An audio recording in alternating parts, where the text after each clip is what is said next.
Welcome to Late Night Story. When the world goes silent and shadows stretch longer, some stories awaken, whispered only to those still awake. So put on your headphones, turn down the lights, and let me guide you through the quiet hours. If you're listening alone, you're exactly where you need to be. If everyone can leave a comment to let me know where you are listening from in the world, don't forget to subscribe before you drift too far into the dark.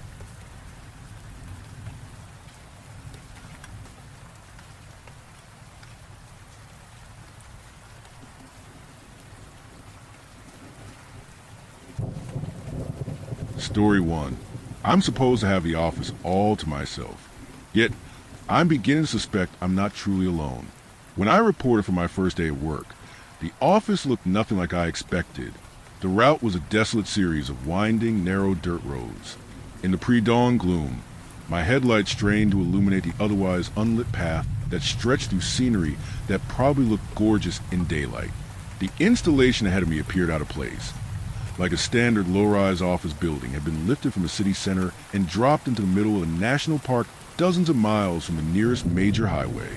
It had an uninspired, angular appearance.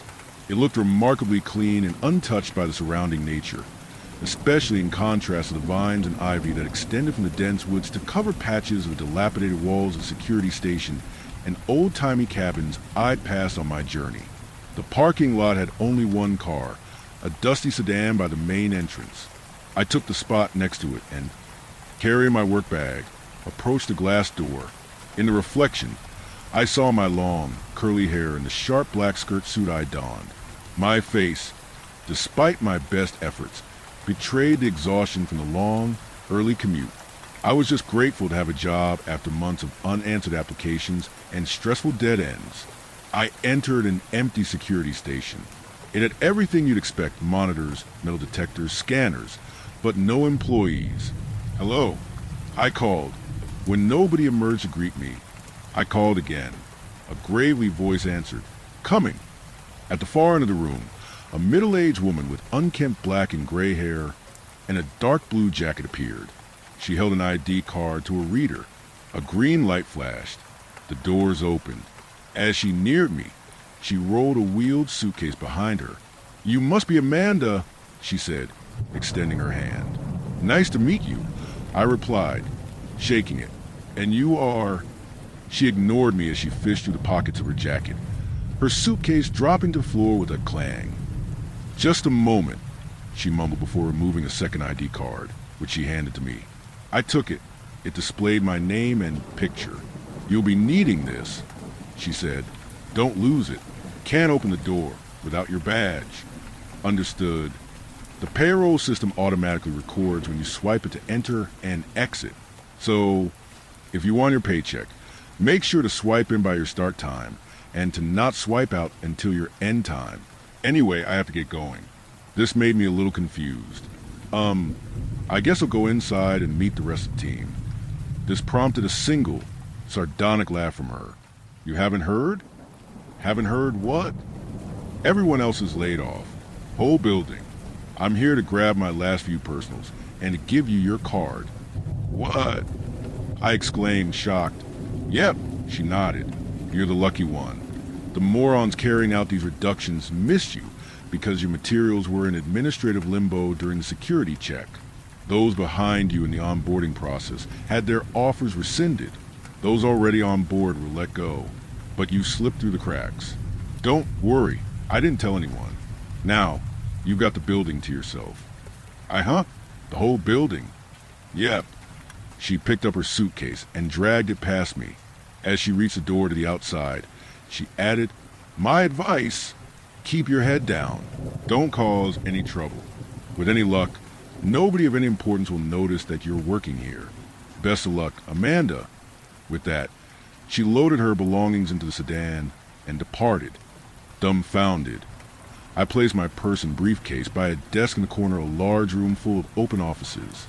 It was a sunny spot, with long windows on two sides that provided a pleasant view of surrounding woods, and it had the same type of computer as all the others. I considered taking an enclosed supervisor's office, but that somehow felt even more isolating. As I booted up a computer and entered the login credentials, I sat back in my chair and tried to comprehend what was happening. I never could have imagined that everyone else in my building would be laid off. I thought about just how devastating the news must have been to the many people who would otherwise be my coworkers. And where did that leave me? I still had a job, but from what the woman had told me, that was only due to a fluke. One peep about me to the wrong members of leadership, and I'd get canned. Two, I tried to process the insanity of the situation. All my expectations of gaining experience and making connections would go unrealized, while I would be stuck in an isolated, empty office. This is a blessing in disguise, I told myself. Think about all the people who wish they had a bigger office, or freedom from deadlines and supervisors. I opened my email to find 4 messages from HR about several mandatory training courses. Putting my concerns aside, I set about completing them. When I finished the trainings, I had nothing else to do. No assignments, no emails. Was this what every day would be like? I set about exploring the building. The main level had a marble central corridor that connected the entrance door to a series of private offices, 2 bathrooms, a kitchen, 2 fire exits, and several openings that led to the open main work area. A sheet of paper displaying several emergency numbers for fire, electrical, and security services hung next to the entrance. The women's bathroom was in relatively good shape, though it looked like it hadn't been recently cleaned. The kitchen was cramped and gloomy, with a flickering overhead light. A stack of paper birthday plates sat sadly on a large table. From the lunch boxes, canned drinks, and frozen meals in the refrigerator, I inferred everyone had been let go with little warning. The crumbs on the floor and empty plastic bottles had been meant no custodian would visit soon. I took the elevator upstairs, where a walkway overlooking the main floor stretched from end to end. It connected to a series of individual offices that were nicer and larger than the ones below, though just as empty. The elevator displayed 3B levels, where I assumed the labs were located, but it wouldn't travel to any. I found a door near my desk marked basement main access, which opened to a barren concrete staircase. A sickly yellow bulb cast gloomy light over the windowless stairwell, giving a spooky appearance that compounded my isolation. I decided exploring the basement could wait. As the afternoon stretched on, I called my friend Winona. We'd been close since high school, and we'd even kept in touch during the years she'd spent deployed overseas in the military. She presently teleworked a part-time tutoring job from the apartment she shared with her boyfriend Tommy, and she tended to not mind calls from me during the day. When I explained my situation to her, she was as astonished about it as I was. "It's so weird being alone here," I confided.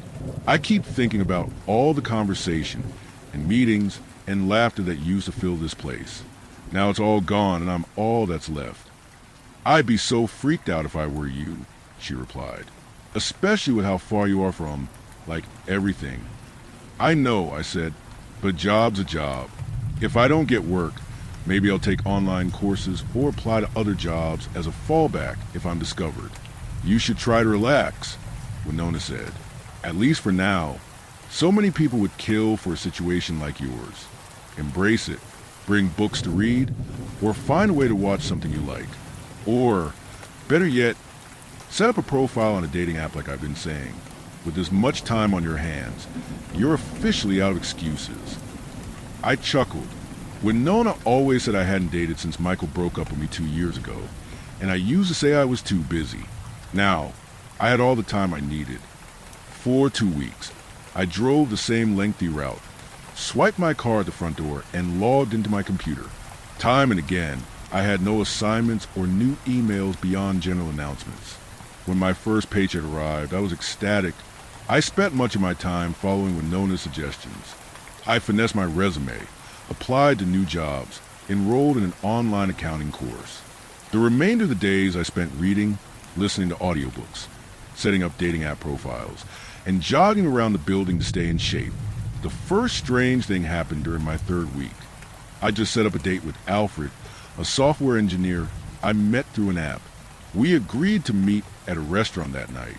I'd gotten Winona's approval, as she was more savvy about these situations.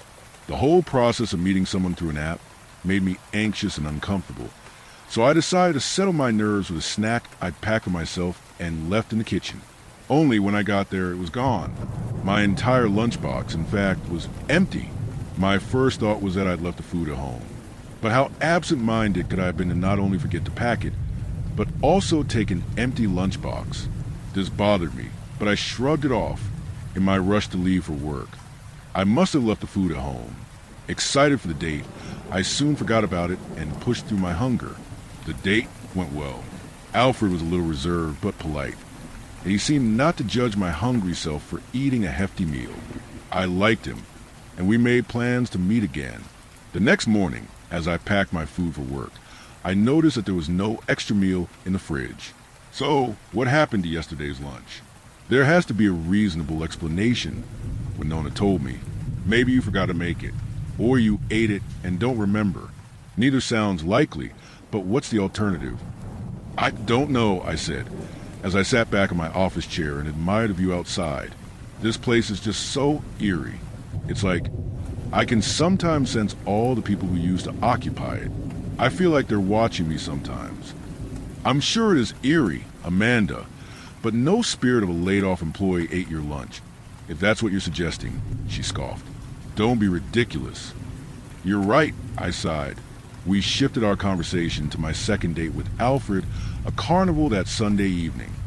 After carefully laying out the used plastic water bottles from the kitchen recycling bin, I took the spherical Outstanding Leadership Trophy, which had once been attached to a plastic pedestal, out of one of the upper floor offices. I rolled across the marble central hallway, delighted when it knocked over 8 makeshift pins. I set everything up again. This time, I took a video when I released the trophy, bowling a strike. I flipped the camera to capture my little cheer and sent the video to Winona. OMG, she texted me back. Using your time productively, I see. I giggled. Gotta pass the hours somehow. I shot back. Might as well have some fun, smiley face. A few minutes later, Winona responded again. Amanda, is there someone else in your office today? What? No. Why do you ask? I typed back. I waited perplexed until my phone buzzed. Winona had sent a screenshot from the end of my video, my victory dance. Look above your left should, in the distance, she wrote.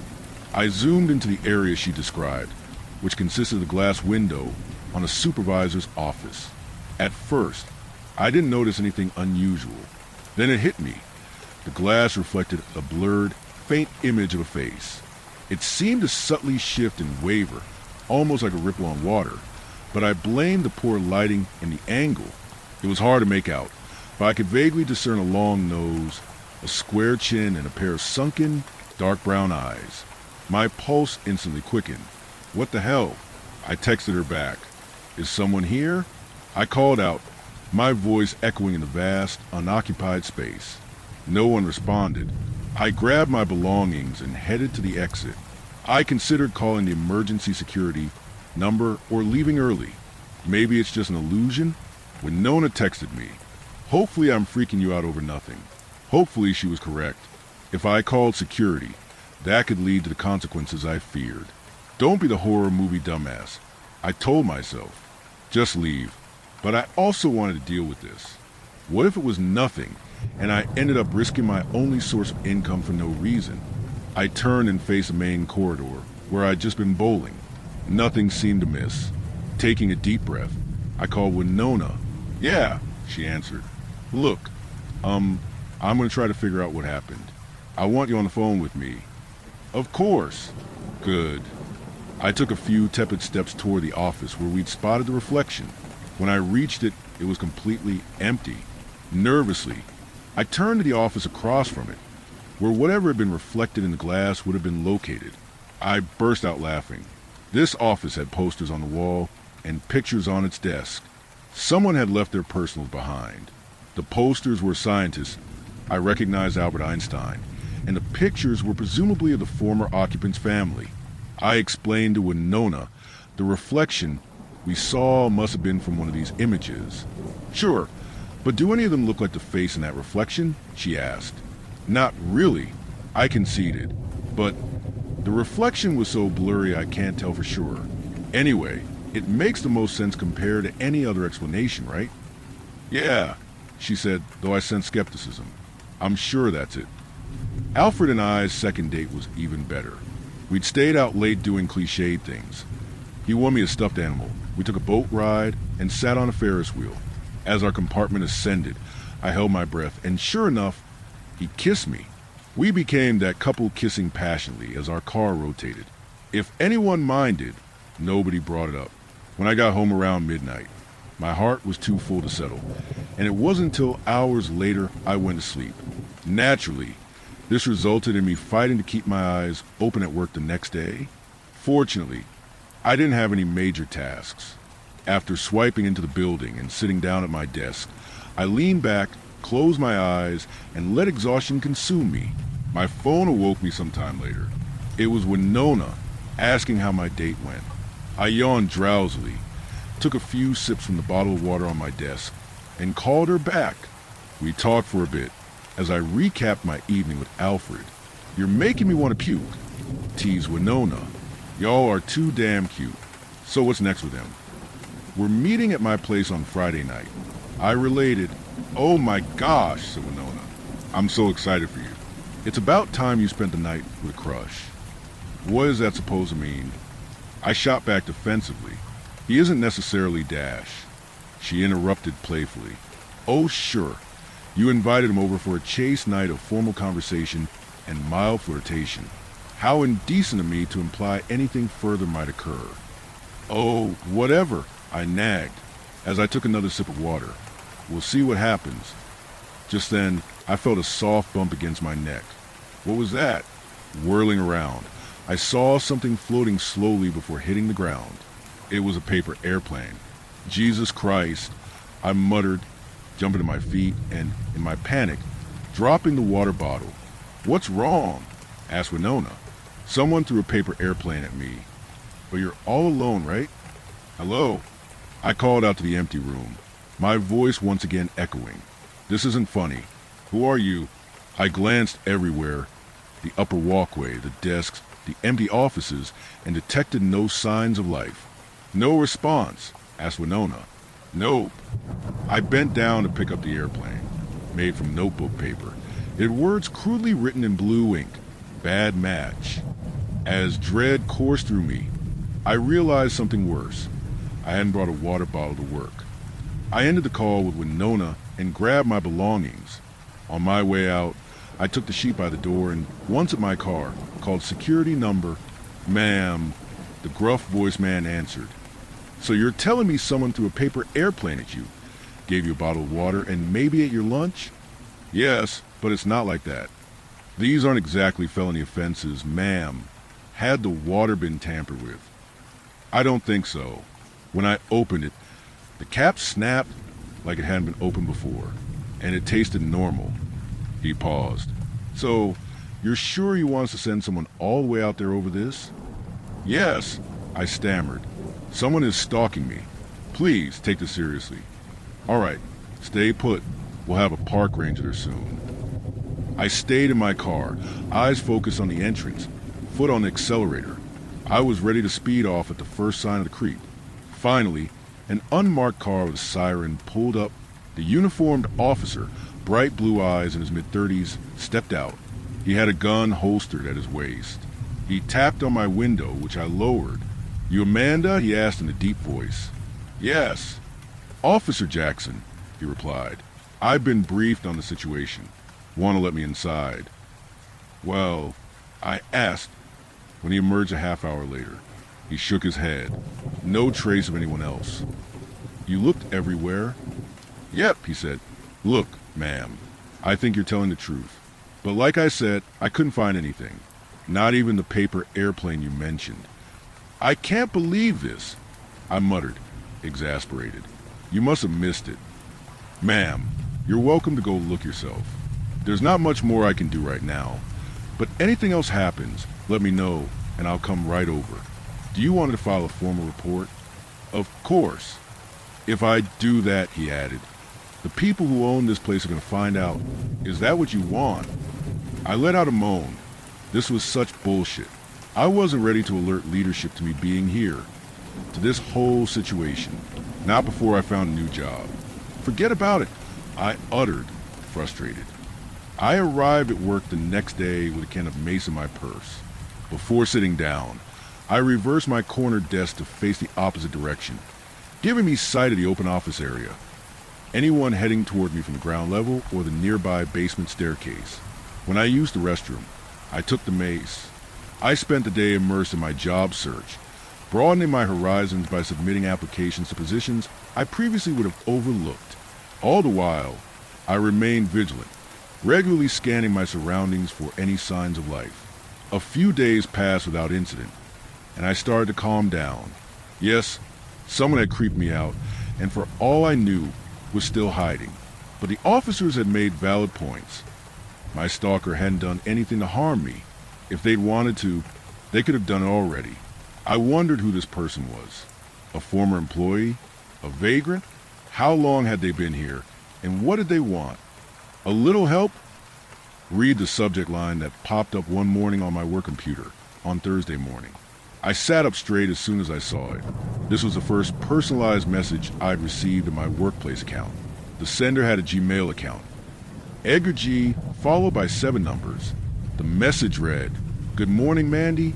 Emailing you from my work phone. As I left my ID card at home. You mind letting me in? Edgar." My first thought, who is this? Obviously someone who didn't know me well.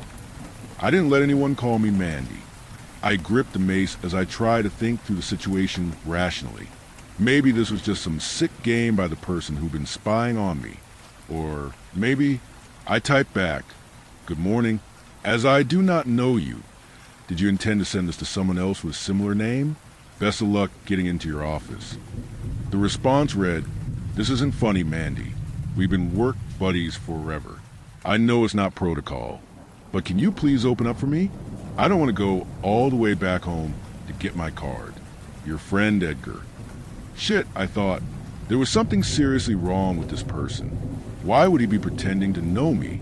I walked to the front of the building and peered outside. Nobody seemed to be there. A little spooked, I returned to my desk. That's when a loud thud resounded, causing me to gasp in surprise. It came from the window next to me. Whatever had been thrown had been heavy, as a small dent in the glass marked the point of impact. I leapt to my feet. For a brief moment, I saw a figure retreat into the tree line outside. I only got a brief glimpse, but it appeared to be the same person as before, with square jaw and those same longing, deep brown eyes. His face seemed to shimmer, an unsettling distortion that I dismissed as a trick of the light or my own fear. After that, a flurry of emails arrived. "Just try and get your attention. You coming? You're being awfully rude, Mandy. You know I'd let you in if you forgot your card." "Mandy, I thought we were friends. What happened?" "Hello? I'm still out here. You're really going to make me go home. After all we've been through, I thought I meant something to you. I guess not. You bitch. This is not okay, and this isn't over. I'm going to get back at you for this. Mandy, you just wait." I dialed the same number for security. To my frustration, nobody picked up. I tried again with the same result this time. I left a frantic message before dialing 911. "Let me route you to the nearest park ranger's office," said the operator. "I already tried that. I complained. They're the ones who can best assist you," she continued, overtalking me. Before I could protest, I heard the call transfer and a familiar ringing. I hung up when Nona was more helpful, at least once I calmed down enough to clearly explain what was happening. "The way I see it," she advised, "you need to leave. We already know that this creep has some way of getting inside, so you're not safe there. Make sure the coast is clear, and if it is, get in your car and go. What if he's, hiding, waiting for me?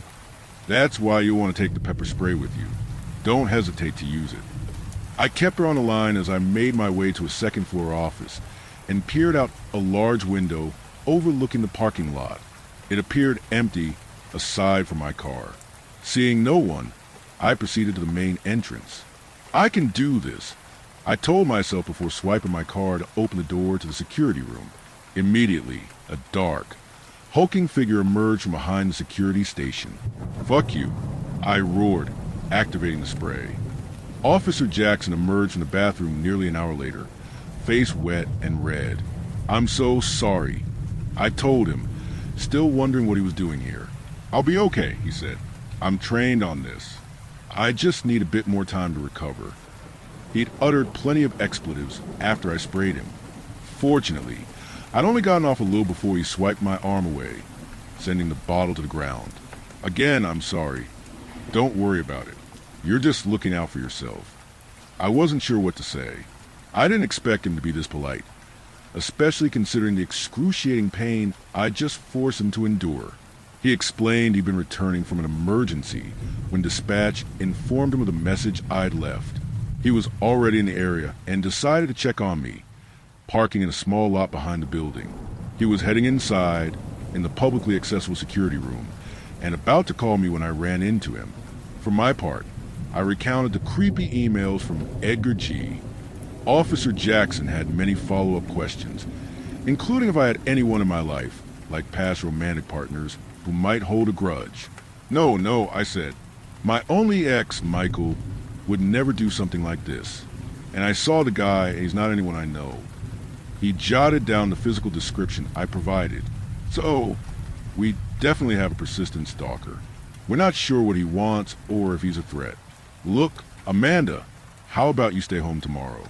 I'll devote the day to investigating, okay? My phone rang around 3 p.m. "I got him," said Officer Jackson. A wave of relief swept through me as he described what happened. A man named Lucas had been living off the grid in the national park intermittently for years. He occasionally snuck into buildings, including mine. His point of entry, Officer Jackson explained, was a fire exit carefully wedged open from the outside. I've secured it. I don't know what he was messing with you about, but my arrival last week spooked him back to the woods.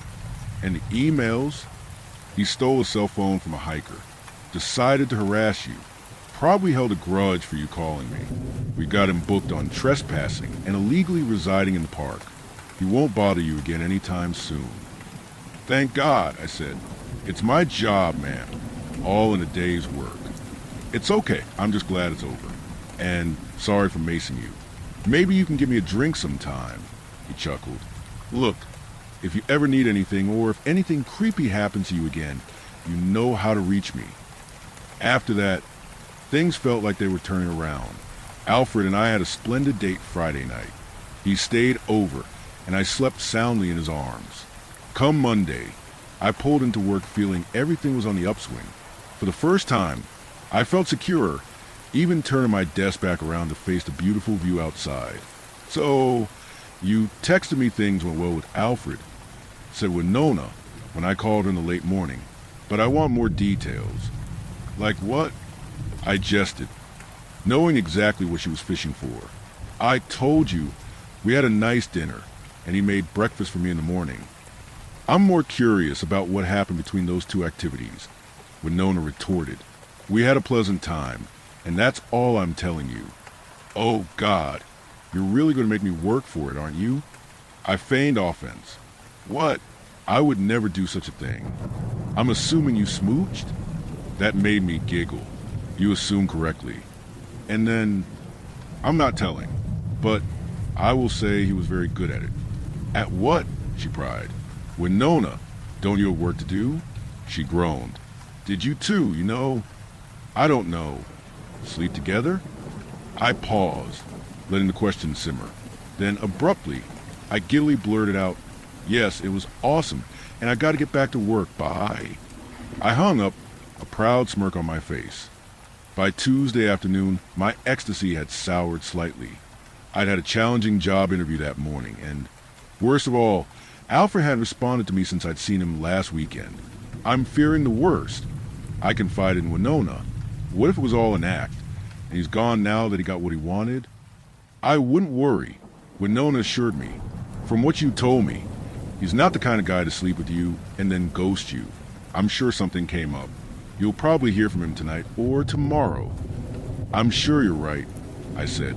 My cell phone buzzed with a new call. Someone's trying to reach me. Winona, I'll call you back. That night, Winona and I met up to celebrate. I had another job lined up, though it wouldn't start for a month. My current job had upsides, no work or annoying coworkers, but I needed to develop skills and make connections to progress in my career. I also needed to get out of this creepy building and out of a job that could end at any moment if leadership noticed my existence. When I arrived at work the next morning, I was nursing a slight hangover from drinks with Winona. I drafted emails to HR explaining I'd accepted a new position and giving them my last day. My day passed slowly.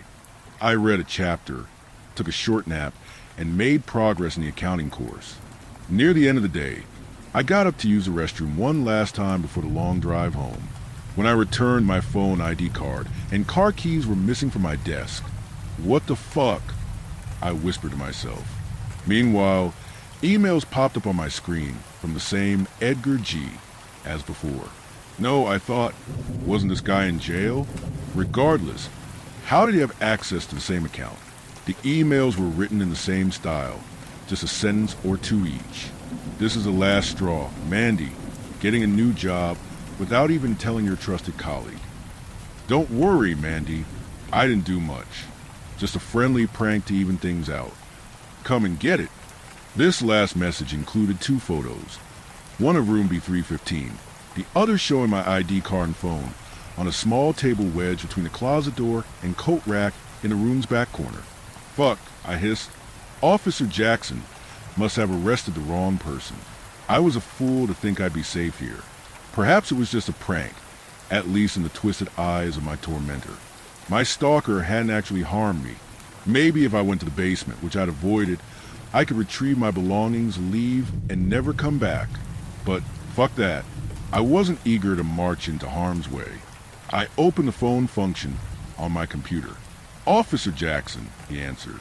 I explained the situation. Okay, he replied. Wait where you are. I'm heading over now. How far away are you? Not far. Should I try to find a way out?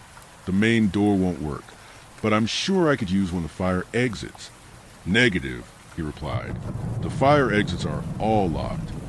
Wait, what? I said, flustered. Why are they locked? And if you knew that, why didn't you tell me? Let me ask you a question, he said. Do you recall how you got this number? What? I asked, noting his deflection. I don't know. On the sheet by the door. Well, Mandy, what if I told you the same person who's been stalking you put that sheet there? And what if I told you each number listed on it went to the same phone? My jaw dropped as a nauseous feeling fell upon me. He hung up. A moment later, the lights went out. Before my mind could process, I heard his voice say, Told you I'd be here soon, Mandy. Only, this time, it came from several yards in front of me, from a corridor connecting the main hallway with the central open office area. My eyes adjusted to the darkness to make out that a figure in a police uniform. I recognized his long nose and sunken, dark eyes. Then, something strange happened. His face changed, its skin shifting around and contorting. His hair changed color. His nose shrank, and eyes lightened from dark brown to bright blue. Now he looked like Officer Jackson? I wasn't going to wait down there for you forever, Mandy, he taunted. I'm tired of you playing hard to get. I think it's time I come and take what's mine. Survival instincts kicked in. Before my thoughts caught up, I leapt over my desk. He nimbly sidestepped, blocking me if I tried to run around him. But I wasn't trying to get behind him. If I was going to get out, I'd need the items he'd taken, the items supposedly on a desk in room B315. Instead, I shoved open the nearby basement door and scurried downwards. I flew through the air, nearly losing my balance. As I descended, I saw, for the first time, entrances to levels B1 and B2. Biolab 1 was affixed next to the former, and Biolab 2 next to the latter. Through each glass door, I glimpsed a clean, well-lit hallway, its walls lined with mounted fire extinguisher and ominous safety warnings. B3 was labeled storage and sanitary. I rushed inside. Unlike the 2 floors above, the lights were off, except for a single flickering bulb at the far end outside a room I recognized from the pictures Edgar G, or Officer Jackson, or whoever he was, had sent me. For a moment, I settled my nerves enough to pause and listen. It occurred to me I hadn't heard my pursuer behind me. Was he even following? Or did he know another way down? I remained uneager to walk into what I was sure was a trap, especially with no guarantee my phone, keys, and ID would still be there. But I also knew I was helpless without the items he'd taken. No way out short breaking a window, no way to drive, and no way to contact authorities. And it's not like anyone would be looking for me anytime soon. The only alternative was to hide, but I couldn't do that forever. I pressed onwards, hand outstretched ahead in case obstacles awaited in the shadowy corridor. Finally, I reached room B315. Just as in the picture, my missing item sat on a small table, illuminated by a bright desk lamp. I scanned the room. It was plain and largely undecorated. A small set of lockers and 2 wooden crates sat on one side, a closet on the other. As far as I could tell, the coast was clear. I stepped forward. As I reached for my belongings, my foot hit a small string, which snapped. Shit, I thought, realizing I'd activated a tripwire trap. The closet door, triggered by the broken string, burst open. I screamed as a bulky male form fell out. Its weight sent me tumbling. At first, I assumed it was Officer Jackson, but a horrifying sensation fell over me. It was worse. It was Alfred dead. Oh, God, no. I whimpered, crawling from under his corpse. He had deep gashes throughout his back, as if hacked by a long blade. Taped to his shirt was the paper that had flown into me a week earlier, with bad match still displayed. I didn't have time to mourn. I jumped to my feet, grabbed the items, and scrambled back to the hallway. "Mandy!" called Officer Jackson's voice from the unlit far end of the hallway. "Got you good, didn't I?" I inferred he'd been pursuing me after all, just not bothering to run.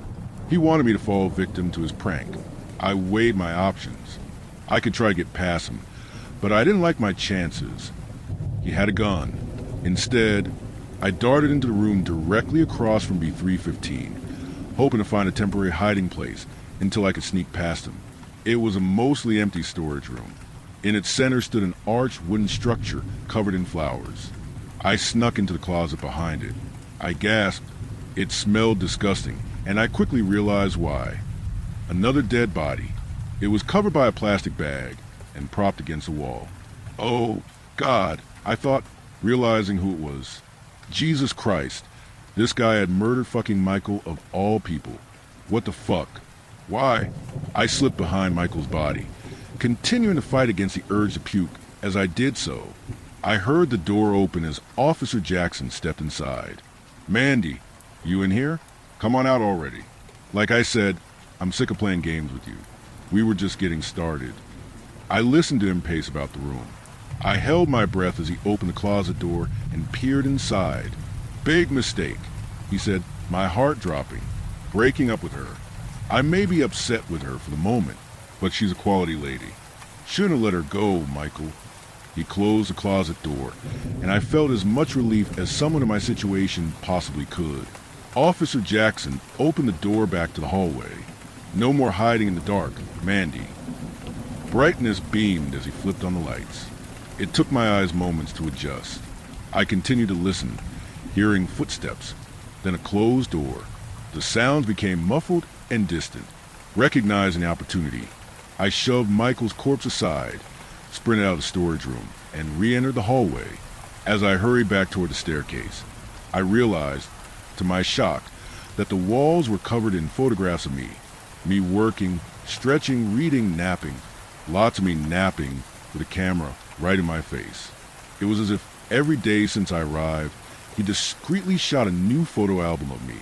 I didn't have time to feel even more horrified. I just kept running. "Like my work," he called, just as I pushed open the stairwell door. A rumbling followed, the sounds of his heavy form dashing after me. I didn't trust myself to keep ahead of him. This man was a schemer, having thought ahead enough not to let me win easily.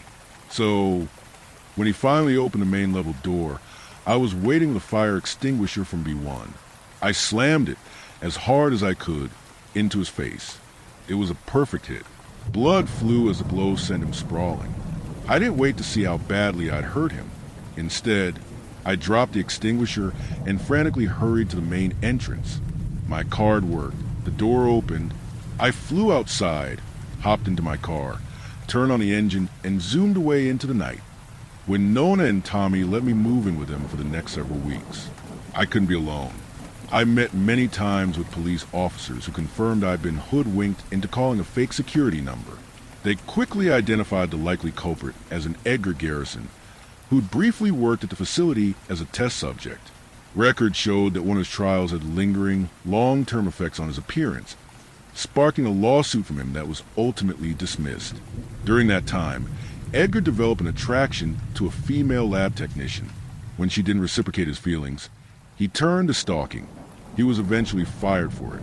After that, he got a gig as a local park ranger, but was quickly fired for attempting to use his authority to continue stalking her. The uniform I'd seen him wearing was one he'd failed to return upon his removal from the job. He continued to spy on her even after losing both jobs, an officer explained. There was a defective back door that he'd used to sneak in and out. When she, along with everyone else, got hit by the latest layoffs, he seems to have shifted his obsession from her to you. The police also discovered diaries he'd kept in the basement, which established he developed a fantasy about winning me over by protecting me from men who wanted to hurt me. "I'll be her knight in shining armor," he wrote. "I'll keep her safe from those unworthy, and she'll love me for it." He created some of the very problems from which he then rescued me. When he learned I got a new job elsewhere, he snapped and decided to make his move before I departed from his hunting grounds. His plan, I don't want to go into it in detail, but it involved drugged food, a wedding under the altar I'd stumbled upon, and a room secured by multiple locks. Edgar hadn't been seen since that night. "Don't worry," the officer told me. "We'll catch him." Winona and I arranged a week-long backpacking trip, aiming to escape the grief and guilt I felt regarding Alf and Michael, as well as the endless police visits. We both posted our hiking route on social media, along with images of sites visited during our drive to the trailhead. That first night, we camped close to the road. After setting up our tents, we discreetly snuck out to the designated lookout point where we unpacked the equipment. Through night vision goggles, we waited patiently for hours. Sure enough, the skulking figure of my nemesis eventually appeared. He had a knife in one hand, a flashlight in the other, and a pistol holster at his waist. "Time to end this?" Winona whispered, handing me the loaded gun she'd been training me with. "I think it is," I whispered back as he slowly unzipped the tent door.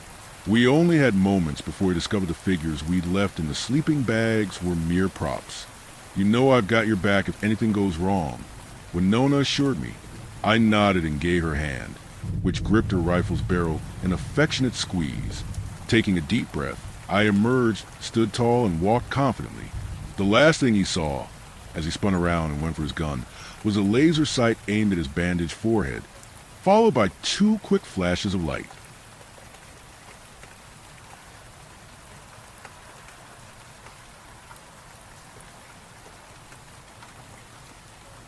Story 2. My boss bought a taxidermy raccoon. Now he's a violent psychopath. I've been working at Friskies, my boss Jeff's place, for about 5 years now. Friskies has always been a bit grody. When they say a place is a dive, Friskies is a low benchmark that other bars are diving towards. Recently, though, the crowd's gotten much rowdier, ruder, and a whole lot more obnoxious. The let's pretend we're dangerous vibe that Friskies used to cultivate has given way to a genuine oh shit this place is actually dangerous vibe. Jeff's solution? He bought a taxidermied raccoon and put it on a high ledge over the liquor shelf. "What the hell is that?" I said. "That Jesse is our new friend Roberto." Jeff was smiling.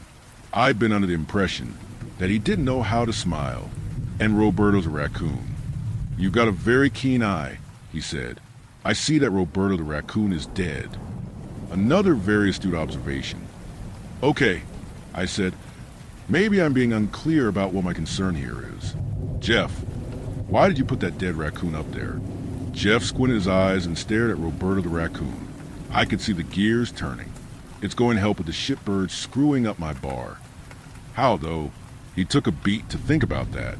Then he said, "I don't know how exactly, but it will. It told me it would." "The stuffed raccoon told you?" Jesus Christ. He was almost yelling. His face turned red, and he waved his hands like a schizophrenic vagrant at a ghost. Quit being so nosy, Jess. Now it's my goddamn bar, and it's my goddamn raccoon, and I say it goes up there. No more questions. You got it. He picked up a bottle of Jack Daniels and threw it on the ground. An explosion of whiskey and glass shards launched into the air. I made the sound I imagine frightened pigs make. Jeff stared at me, his respiration heavy and ragged as a pneumonic old man's. I was afraid to move. Roberto stays, he said, his face quivering red, and then he stormed out into the parking lot. A few nights later, we had a pretty good crowd of assholes. A biker gang, or a gang of men who were trying to represent themselves as a biker gang, meaning they likely did not have the bona fides of homemade Aryan Nations tattoos and access to a functioning crystal methamphetamine laboratory. They were doing that thing bullies do where they accidentally bump their porky shoulders into people. They loudly yelled while looking around to make sure people could hear them loudly yelling. Their leader was a guy who I would have guessed worked at H&R Block, if not for his leather vest stitched with associational patches. H&R biker kept coming around the bar and trying to serve himself. "You can't come back here," I said, "and you guys need to chill or I'm going to ask you to leave." "Oh yeah," H&R biker said. He lifted his shirt, displaying the pistol tucked between his overhanging belly and his dungarees. I tightened my lips and said nothing. I do not like guns in the bar. Guns and booze are a bad mix. Their combined presence anticipates events like ATF raids, asset forfeiture, and condemnation proceedings. I walked away. A while later, Jeff came out of the office. I guess he noticed something was wrong. He came up to me and placed his hand on my shoulder, which was unusual because Jeff was not a physically affectionate or even physically comfortable person. "Jess, what's wrong? You seem troubled." I shook my head, avoiding eye contact while I wiped down the bar top. "Nothing. Everything's fine." I wasn't very convincing, as you might guess. I can lie as well as the next gal, but not when I'm scared. One of the regulars, a bawdy old skis with missing teeth and untrimmed facial hair developing into an accidental handlebar mustache, whose name was Hank, leaned over the bar and told Jeff. One of those Hell's Angel wannabes has a piece. "A gun?" "Yep," Hank said, nodding toward the guy who flashed me his pistol. "The one who looks like the fat fellow from Seinfeld. He's packing." "I see," Jeff said. "Let me think about what I should do." Kay Le Grand Raton, Le Ver Noose Guide. Me and Hank traded glances. Both of us were probably confused by Jeff speaking what sounded like French, especially because he was a Freedom Fries guy. We watched him re-enter his office. What was that about? I said. Hank shrugged and sipped his beer before offering this philosophical gem. The French, a very strange race. They fight with their feet and fuck with their face. Jeff came almost right back out of the office, then around the counter and behind me. He climbed up on the back bar. I saw something shining silver in his hand. It was a needle. Jeff stuck the needle into Roberto the raccoon's chest and said, "Grand Raton Lever, Don La suggest a ton sang." Then he stuck out his tongue and pushed the needle through the tip. Me and Hank looked at each other again. This time, clear evidence of alarm on both of our faces. Both of us completely flabbergasted. Jeff got down from the back bar. He removed the needle from his tongue and tucked it under the wristband of his watch. Blood dribbled down over his lips. It ran over his chin like a Halloween vampire mask. He approached H&R Biker and his henchman at the table where they were sitting. H&R Biker looked up at Jeff. "What the hell do you want?"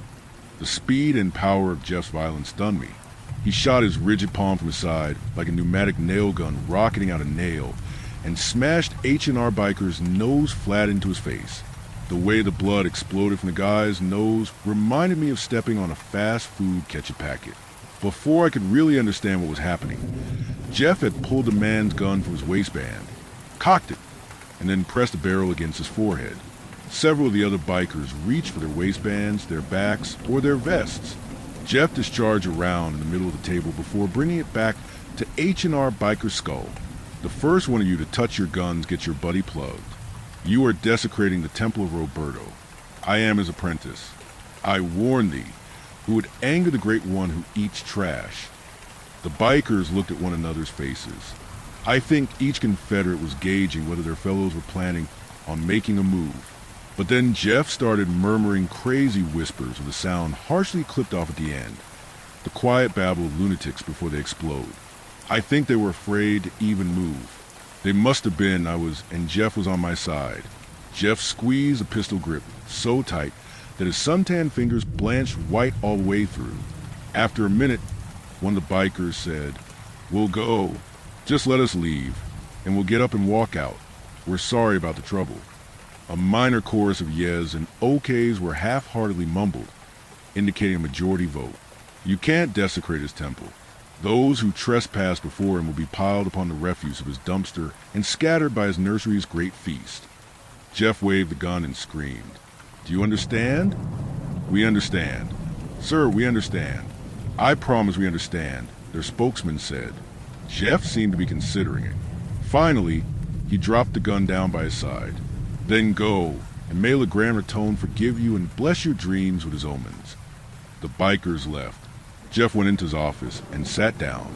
I checked on him before I closed up for the night. He was asleep in his chair. Over the next few weeks, my boss's behavior changed, becoming more bizarre by the day. Once, when it was my shift to open the bar, I walked in and found him on his knees, facing Roberto the raccoon, bowing his head and speaking rapid-fire French. I thought of Abraham smashing his father's idols. The patriarch wouldn't have gone in for Jeff's heresies, that's for sure.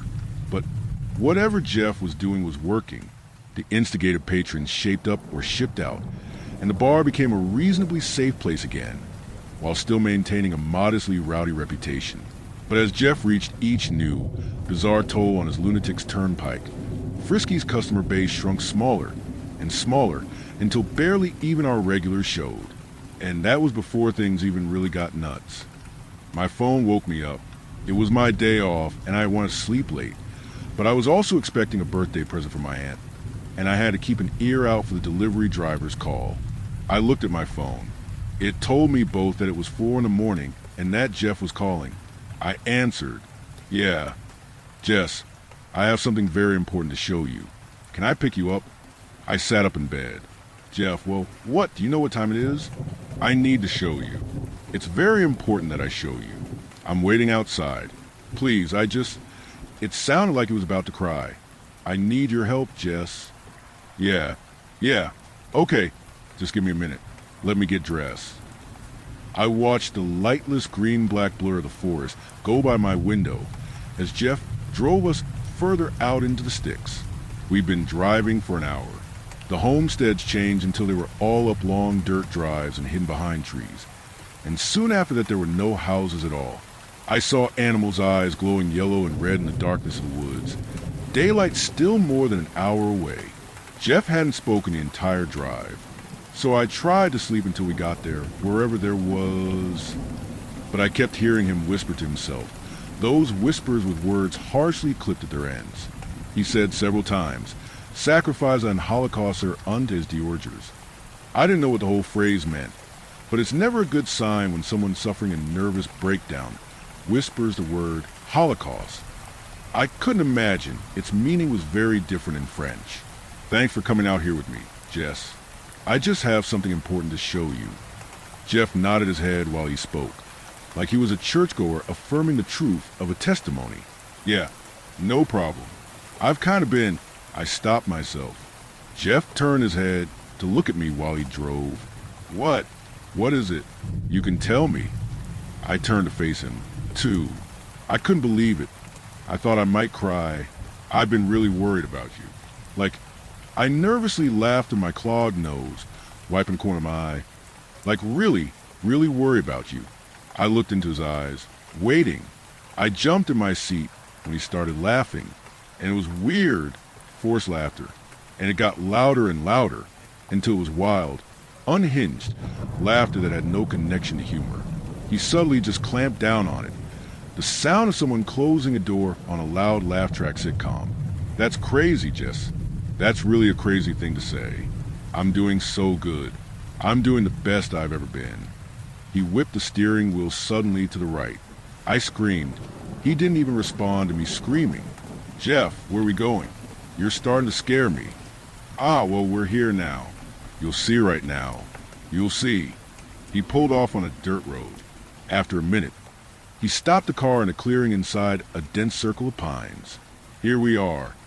It took me a minute to understand what the car's headlights were illuminating. Maybe because they were familiar physical phenomena and objects, but in places where I'd never seen them before. And like sliding the last puzzle piece into place, it became clear. There was a shovel in a big dirt hole, a tarp and bungee cords right beside the freshly dug. It was a grave. Jeff. My speech was interrupted by blunt force trauma. I felt a distant pain and saw a bright flash of light. I'd been hit so hard that he'd knocked me out with the first punch. I came to, and it seemed like only seconds later. Jeff was dragging me by my legs toward the unmarked grave. I screamed, and I kicked at his hands. He grabbed me by my ponytail and whipped me forward. He tore hair from my scalp. He was so much stronger than he looked. It caught me unaware, and he seized on my shock. I felt his work boot slam into my ribs, heard the crunching sound and shooting pain when they broke. Jess, don't make this harder than it has to be. Roberto has chosen you. Whatever was going to happen was going to happen. My broken ribs meant I was incapacitated. Every breath was agony. I cried even though it hurt something awful to let myself cry, even if I kept quiet and didn't move while I did. I watched him walk back to his still idling car and open the trunk before taking something out of it. He walked back over next to me, and I saw he was holding the taxidermied raccoon. He placed it right next to my head, then bent down close and whispered to me, "This is a great honor for you." I heard him sniffling. "It's a shame he chose you, but it's also a great honor. You're going to go to parody the Ratones Lavers. You'll see. You'll get an entire new life, resurrected as one of Roberto's very own. And you'll have all the trash you could ever eat. Jess, there will be no more pain. There'll just be overflowing dumpsters and a new ringtail family to keep you in their gaze. You'll see. You'll... Jeff." I heard someone yell. I recognized that voice. How did I know that voice? "Let her go," the voice said, and I heard the sound of a shotgun cocked. I managed to turn my head. It was Hank. He was flanked on all sides by almost a half-dozen coonhounds, a treeing Walker coonhound, a few red bones, 2 blue-tick coonhounds, 2. Jeff hissed, "L'ennemi jure infernal." "Jessica," Hank said, "can you drive that car?" I croaked, hardly able to speak. "I don't think I can." Hank was quiet for a short moment. "Well," he then said, "you're going to have to." Hank whistled. It was loud and sharp, an expert's taxi hail.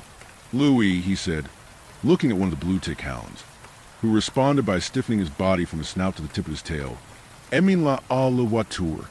Louis, the blue-tick coonhound, came and dipped his neck low next to me. He nudged my arms with his nose. I understood. I wrapped my arms around his neck. It was unbearable pain. But I understood the only other option was to stay here, and I didn't want to see what happened next. Hank kept his shotgun trained on Jeff as I completed the excruciating and tree-sap slow process of getting in the driver's seat of Jeff's car. "Len Turer," Hank shouted, and the other 5 coonhounds surrounded Jeff and the taxidermied raccoon. Then Hank backed up to the car, keeping the shotgun barrel level with Jeff's head. He knocked on the window, and I rolled it down. "Hank, I don't think I can drive," I said. "You ain't got a choice now, kid, 'cause I got business to take care of, and you can't be here to see it." I looked over at Jeff. "What are you going to do with him?" He looked at me, sucked his teeth, and looked over his shoulder. He used his hand to signal directions as he spoke. "You drive out the way you came in. When you come to the main road, go left. It's going to take you longer. But keep on that road all the way until you see signs for the parkway. Take the parkway south. You'll be back in town inside of an hour. I'll come find you. What are you going to do, Hank?" "Goodbye, Jessica. Go now. Go." Maneuvering the car with my broken ribs hurt worse than anything I'd ever felt, but I managed to make it all the way home without crying. When I got in my parking lot, though, I broke down, and even though the pain was incredible, or maybe because it was, I bawled my eyes out sitting in the car.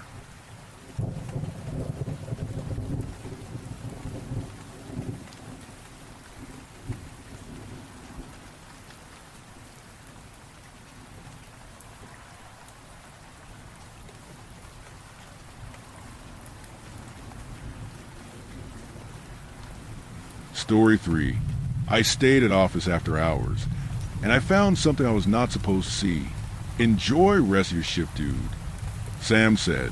I could sense he had sarcastic grin on his face. Fuck off. I mumbled, not raising eyes from the desk. We had a pool this morning. Whoever gets his number drafted, they are staying for overtime to input data from old paperwork into our digital system. I picked 7, which was my lucky number. At least I thought. As soon as the 6 p.m. hit, everybody in the office left, leaving me alone to work until God knows when. I understood why I had to do the stupid task.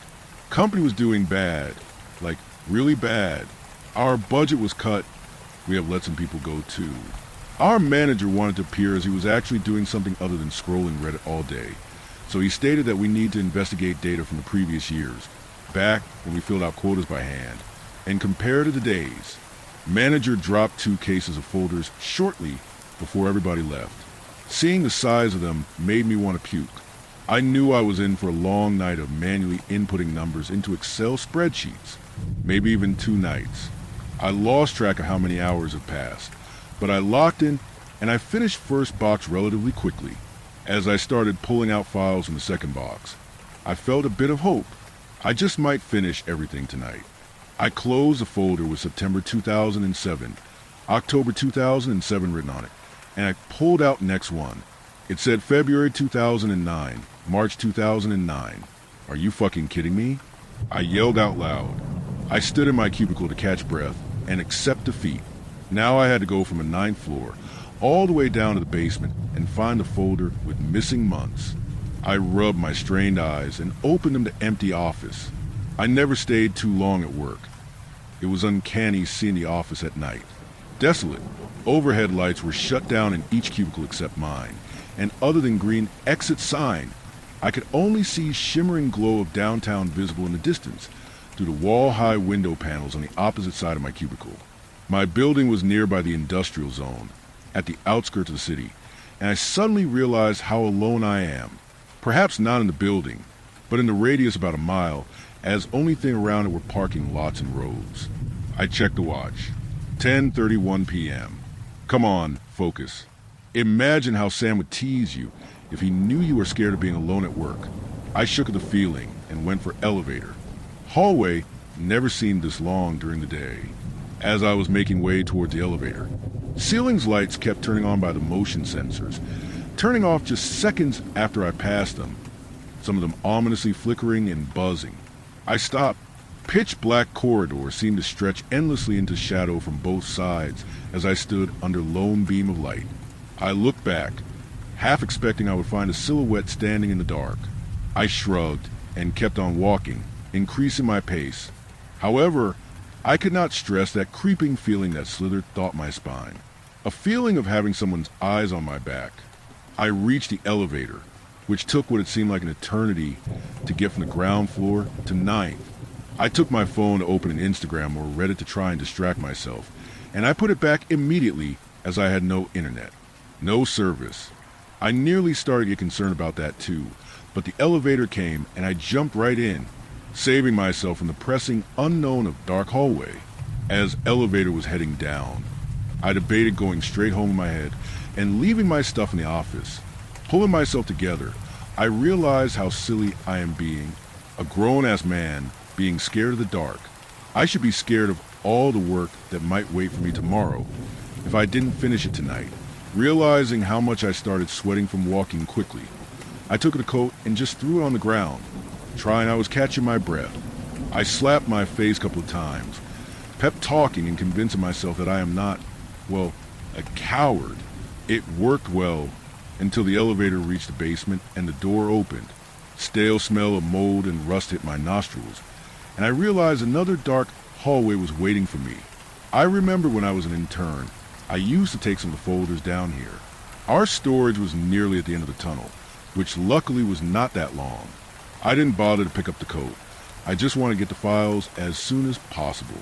I walked straight forward, soon reaching near end of the tunnel. As I was about to reach the door I needed, other one grabbed my attention. All the doors in the basement were on the side of the hallway.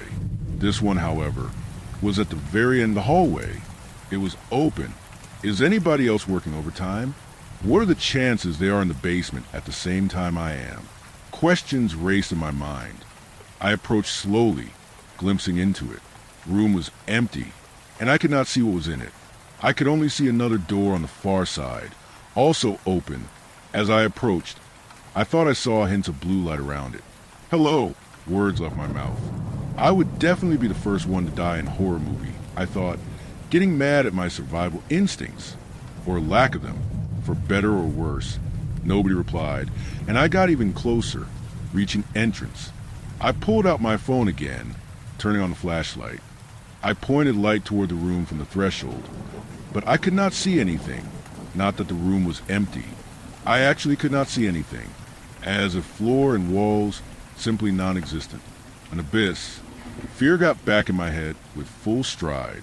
For some reason, instead of running, I could not resist investigating. I stepped into the room. I half expected to fall through the floor. I didn't. I could feel the floor beneath me, but as I stepped in, my shoes made no sound. I kept walking towards exit, my steps muted, now strangely drawn towards it. At this distance, I realized I was not tweaking.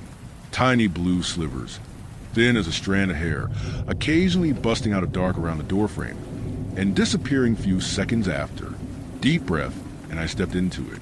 As soon my attention was diverted from mysterious blue light, I looked up and saw another hallway, similar to the one I came from when I got out of the elevator. This hallway too had doors on both sides, and I could see what I presumed was elevator at very end of it. I went towards it. I tried working out the distance of underground in my head. There was no other building nearby beside my company's, and by now, I thought I should be somewhere below a parking lot. At this point, I already forgot that I came down here for a few more folders. I was focused on getting at the end of the hallway.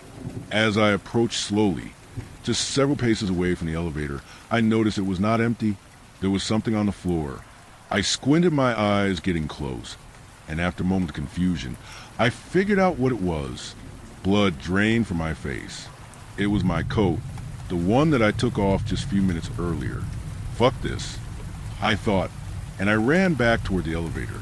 My elevator, the one on the other side of this hell-bent room. I ran through Black Room, reaching my elevator in a few moments, frantically hitting the button for the ground floor and for closing the door. I looked over at my coat at the floor. Fuck that too. It can stay here. Almost crying from relief that my past was still around my neck, I slid it to open the glass door and exit the building. Ran to my car, not caring to look back. I don't think I ever drove faster, and I was in safety in my home in less than 15 minutes. I lied awake until morning came. When the fear let its hold of me, another feeling came. Curiosity. I had many theories and ideas about what I might have seen there, but I knew there was only one way to find out. I had to go back.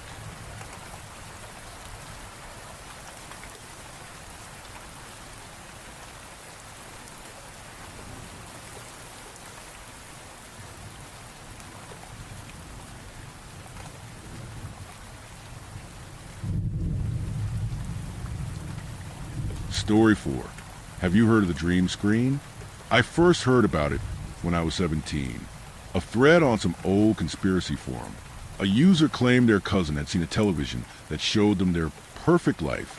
Not a dream, not a fantasy, a perfect reality. They said it was so real you could smell the air, feel the wind on your skin, even taste the food on the table. But when it shut off, your real life would never feel the same again. It was an easy story to dismiss. People will say anything for attention online. Still, there was something about the way they wrote it. Not just the details, but the desperation bleeding through the words. They begged anyone reading to never try to find it. That night, I read every reply. Some laughed it off. Others added proof. Blurry photos of old box televisions, urban legends from different countries. Even stories going back decades. The details changed from person to person, but the core was always the same. A television that showed you the life you secretly wanted most. A gift that ruined you forever. As the years passed, I started noticing references in strange places. A police report from the 80s about a woman who refused to leave her living room, insisting she had to go back. A classified ad that read, "Only, dream screen for sale. Must be gone by Sunday." A photograph in a church newsletter of a smashed television. The caption warning about the devil's lure.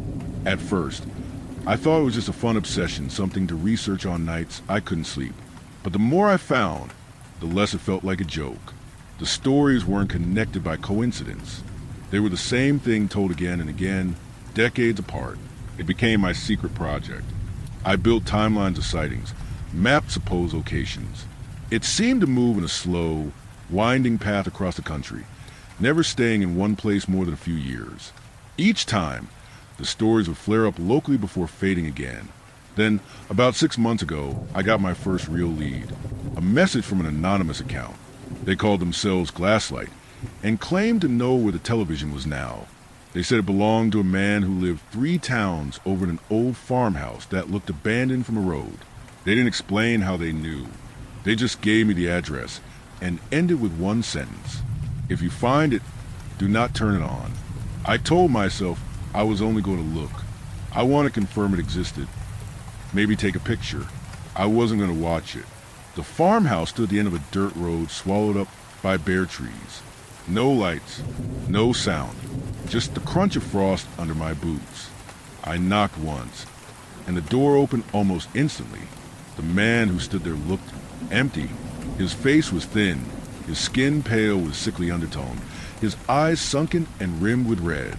He stared at me as if I were just another shadow in the room. "You're here for it," he said, not a question. He stepped aside and let me in. The living room was nearly bare with a sagging couch, a wooden chair, and against the far wall, the television. It was smaller than I expected. An old boxy set from the 70s with rounded corners on the glass. No power cord. No buttons except 2 dials. "It doesn't run on electricity," the man said softly. "It's older than that." I asked him if it really worked, if it truly showed you your dreams. He sat down in the wooden chair and leaned back, his gaze locked on the screen even though it was off. "It shows you what you want," he said. "Exactly what you want. It's not kindness. It's not mercy. It's hunger." I should have left right then. But my curiosity was like a hook buried deep in my chest. I sat down on the couch. The black glass reflected my faint silhouette. My hand shook slightly as I reached for the dial. When I turned it, there was no hum, no flicker, just light. I was in my childhood home, the one that had been torn down over a decade ago. My mother was in the kitchen, younger, smiling at me. She was baking cookies, and I could smell the sugar and cinnamon in the air. She looked exactly as I remembered her, not the tired, ill woman she had become near the end. The view shifted. I was in a city apartment, but it was mine, filled with art, music, friends laughing in the other room. I was successful, loved. Every buried wish I had ever had was in front of me, breathing, alive. I could feel the warmth of the sunlight on my skin. I could taste the wine in my hand. I do not know how long I watched. When I finally came back, the man in the chair was gone. The house was silent. The television was black again. I left without saying a word. That was 2 months ago. Since then, nothing feels right.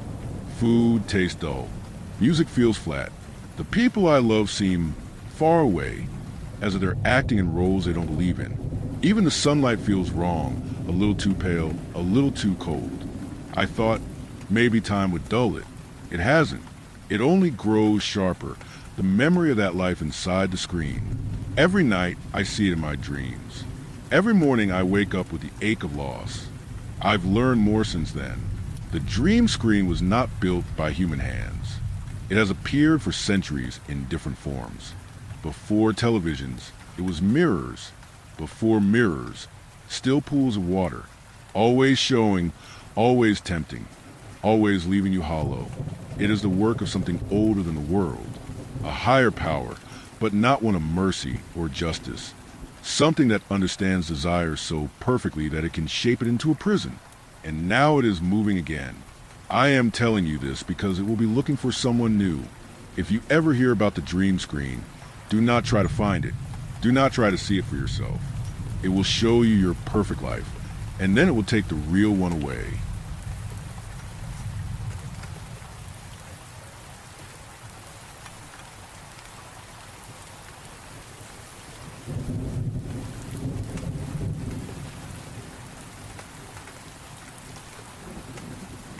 Story 5. I was assigned to replace a dead linguist. No one told me he was still walking. I should have known something was wrong when Captain Varney pulled me into his office. It was late 2005, maybe early '06, when the Iraq War had turned into an everlasting mess of patrols and ambushes around Baghdad. I was only a sergeant in the 4th Infantry, a linguist who picked up Arabic, Kurdish, and a bit of Farsi from a few years at the Defense Language Institute. Most of my days were spent translating radio chatter or calming down locals during raids. Routine stuff. I was trying to just do my time and get the hell out of the army. I joined for the benefits, not the glory. Then this war popped off and I got stuck. The air that night was thick with diesel fumes. Varney looked haggard. His eyes were bloodshot under the flickering bulb of his makeshift office.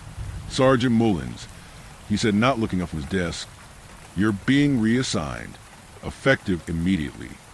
I blinked, "Sir." "Reassigned where? I don't know, but whoever it is, they are from the compound," Varney said. His voice was flat, like he was reading a death notice. "They lost their linguist, and you're the best we've got right now. Report to the compound at 0400. That's all I know. The compound was a fenced-off brick building in the far corner of our forward operating base. We called it a don't look at me compound. You don't look at it, you don't talk about it, and if anyone asks you about it, you've never heard of it. The rumors ran from CIA to Special Forces to Blackwater contractors or something else entirely. I showed up at the gate at 0350. A man was already waiting for me. "You the talker?" he said, voice like gravel. "Yes, sir." Arabic, Kurdish, and a bit of Farsi. I answered, trying to keep steady. His eyes scanned me, cold and measuring. "Good. You listen, you translate. You keep your mouth shut. Clear." He turned without waiting for an answer. "Name's Ramiel." The compound's interior felt wrong. The building was much colder than the night air and smelled faintly like damp stone, a smell that shouldn't have been anywhere near Baghdad. Ramiel led me down a narrow hallway with steel doors the whole time, not saying a word, or even glancing at me. We stopped at the end of the hall and entered a small room. Inside, 2 people in desert camo stood around a folding table littered with satellite maps and photographs. "This is Sergeant Mullins," Ramiel said. "He's replacing Dr. Dyer."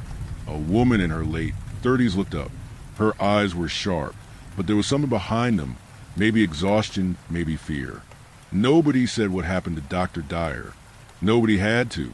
The woman slid an envelope toward me. Inside were 2 photographs. The first, grainy and dim, showed a carved stone arch buried in sand, symbols etched into it in an ancient script I didn't recognize.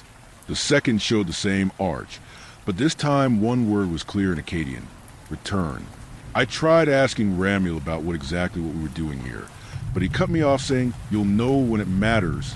A few hours later we rolled out in a battered civilian truck. No markings, no flags. The desert swallowed us fast. Baghdad's orange haze shrinking in the rear view until there was nothing but black sky and white moonlight. No one spoke. The woman, Dr. Hales, I'd learned, kept her eyes on the horizon, her finger drumming against a Bible wedged in her lap. I couldn't help but notice the way certain verses were underlined, the pages worn thin. I caught one glimpse when she turned the page. "The dead shall hear the voice of the Son of God, and they that hear shall live." Ramiel drove, knuckles pale on the wheel. Something about him made my stomach twist. Not fear exactly, but the sense that if I looked too long, I'd see something I shouldn't. Next to me was a man who had not yet spoken. He was dressed in army greens with a trauma kit slinged on his back, so I assumed he was our medic. I tried to talk to him, but he just stared silently, and I got the message. We drove west of what felt like hours until we reached a small village, or what was left of it, near the Euphrates River. The locals became skittish when Ramiel hopped out of the car. An old woman came up to me telling us in Arabic not to go and that the king's shadow walks. When I was about to respond, Ramiel called me over and told me to stay close, that we would be on foot for the next few miles. As we walked, I wondered what the hell that old lady was talking about. Go where? What king? Did she mean Saddam? Saddam had been captured and locked up for over a year now. The sun beat down on us brutally, but I seemed to be the only one that was fazed by it. The sand under my boots felt strange. Too soft in some places, almost like it had been turned recently. I kept telling myself it was just wind erosion, but the patterns didn't look like the work of wind. I had been all over a rock and had never seen sand like this. It looked almost deliberate. Ramiel led the way without slowing, his boots crunching over the cracked earth.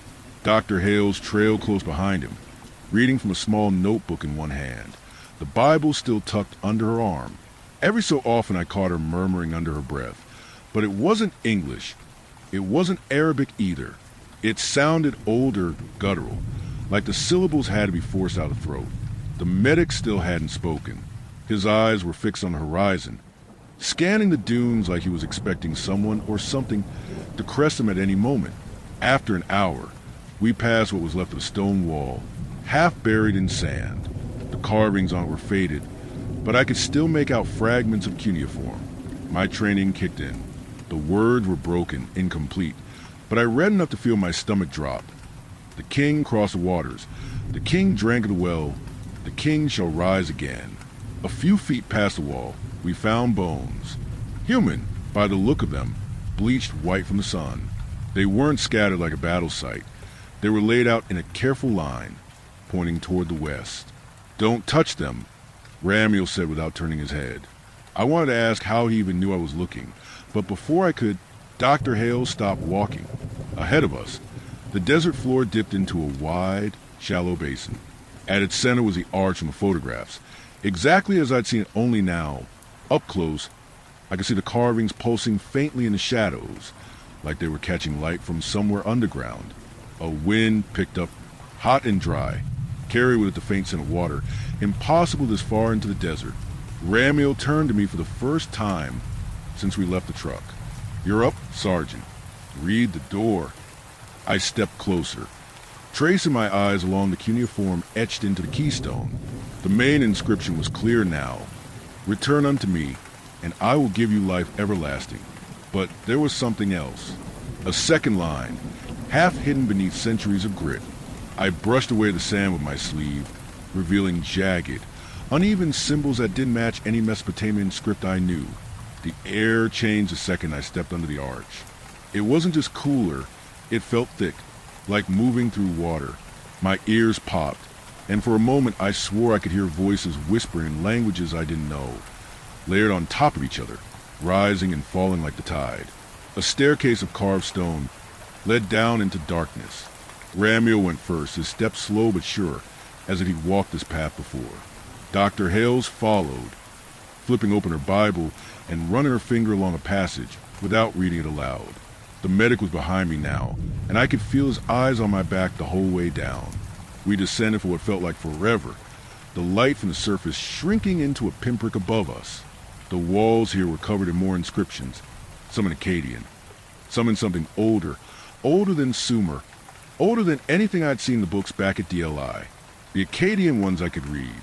"The king sleeps in the deep. The flood could not take him. Death could not hold him." Another read, "When the trumpet sounds, the gates shall open and the dust shall walk." The biblical echo hit me immediately. Trumpets, the dead walking. I thought of Revelation, of Sunday school warnings about the final days. The stairwell ended in a vast stone chamber. At its center stood a sarcophagus, massive, black, and inlaid with gold that still gleamed after what had to be thousands of years. Carved into its lid was a figure wearing a horn crown, eyes closed, arms crossed over his chest. Gilgamesh. I didn't need anyone to tell me. I knew this place was not natural. The king who sought immortality and, according to every historian I knew, failed. Only he hadn't. Dr. Hale stepped forward, setting her Bible on the lid. She whispered something in that ancient, guttural language again, and the gold inlay began to glow. The whispering in the air grew louder, resolving into words I could finally understand. "I have seen the deep. I have held the plan of life." I returned. The lid shifted, stone grinding against stone. A crack split across its length, and the smell that poured out wasn't rot, it was damp earth, like the banks of the Euphrates after a flood. A hand, pale and too long at the joints, slid through the gap.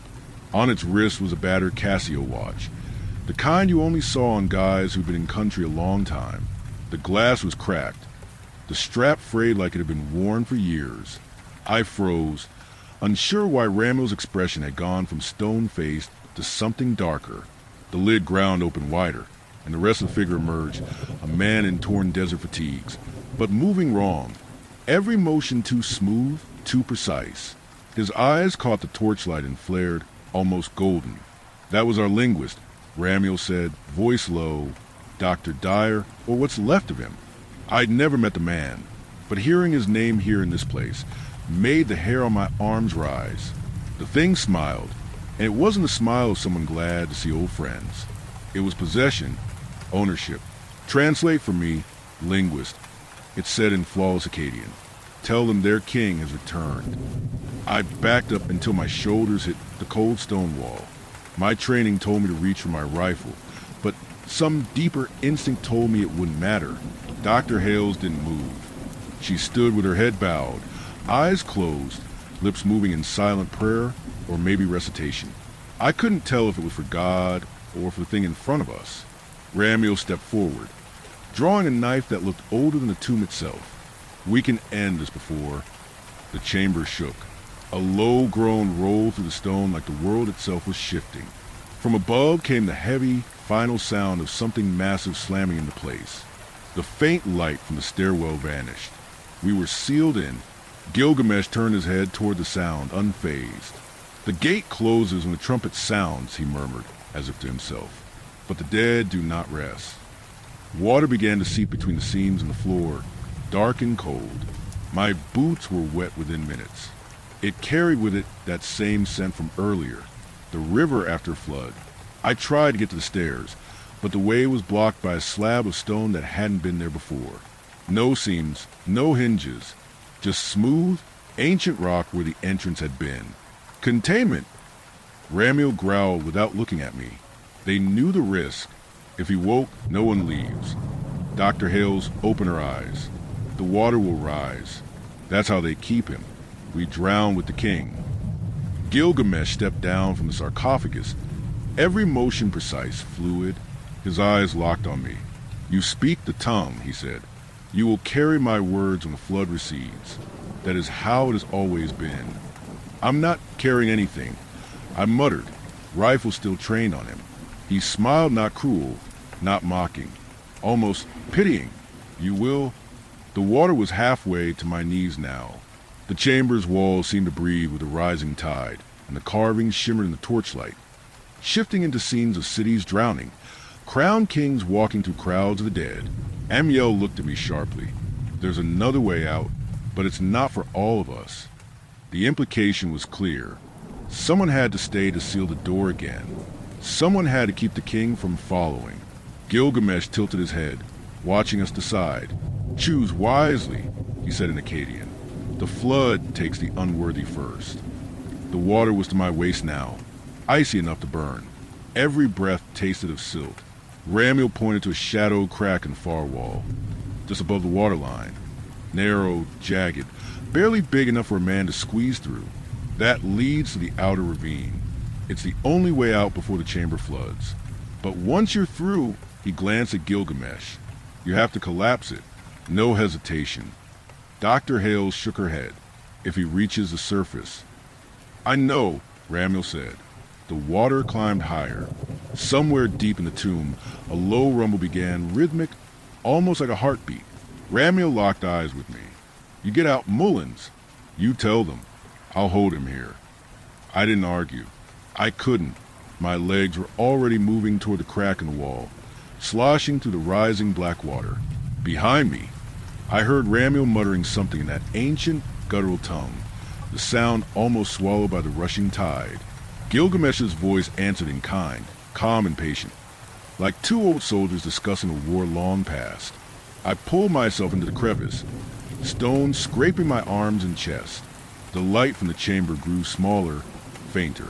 Then a splash, loud and violent, followed by silence.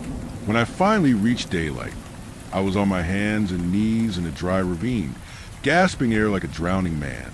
The sun was too bright, the sky too clean. I looked back at the hole I crawled from.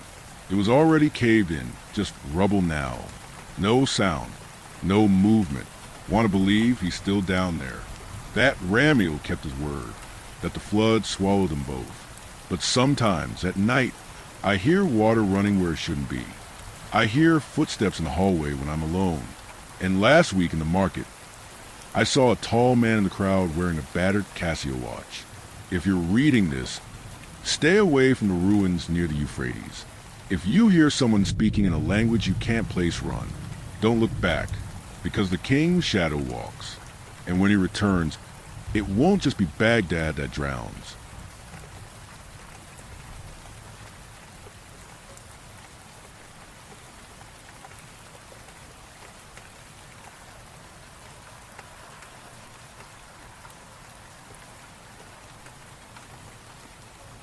Story 6, The Night Census.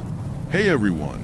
I know this is going to sound crazy, but I need to know if anyone has ever experienced anything like this.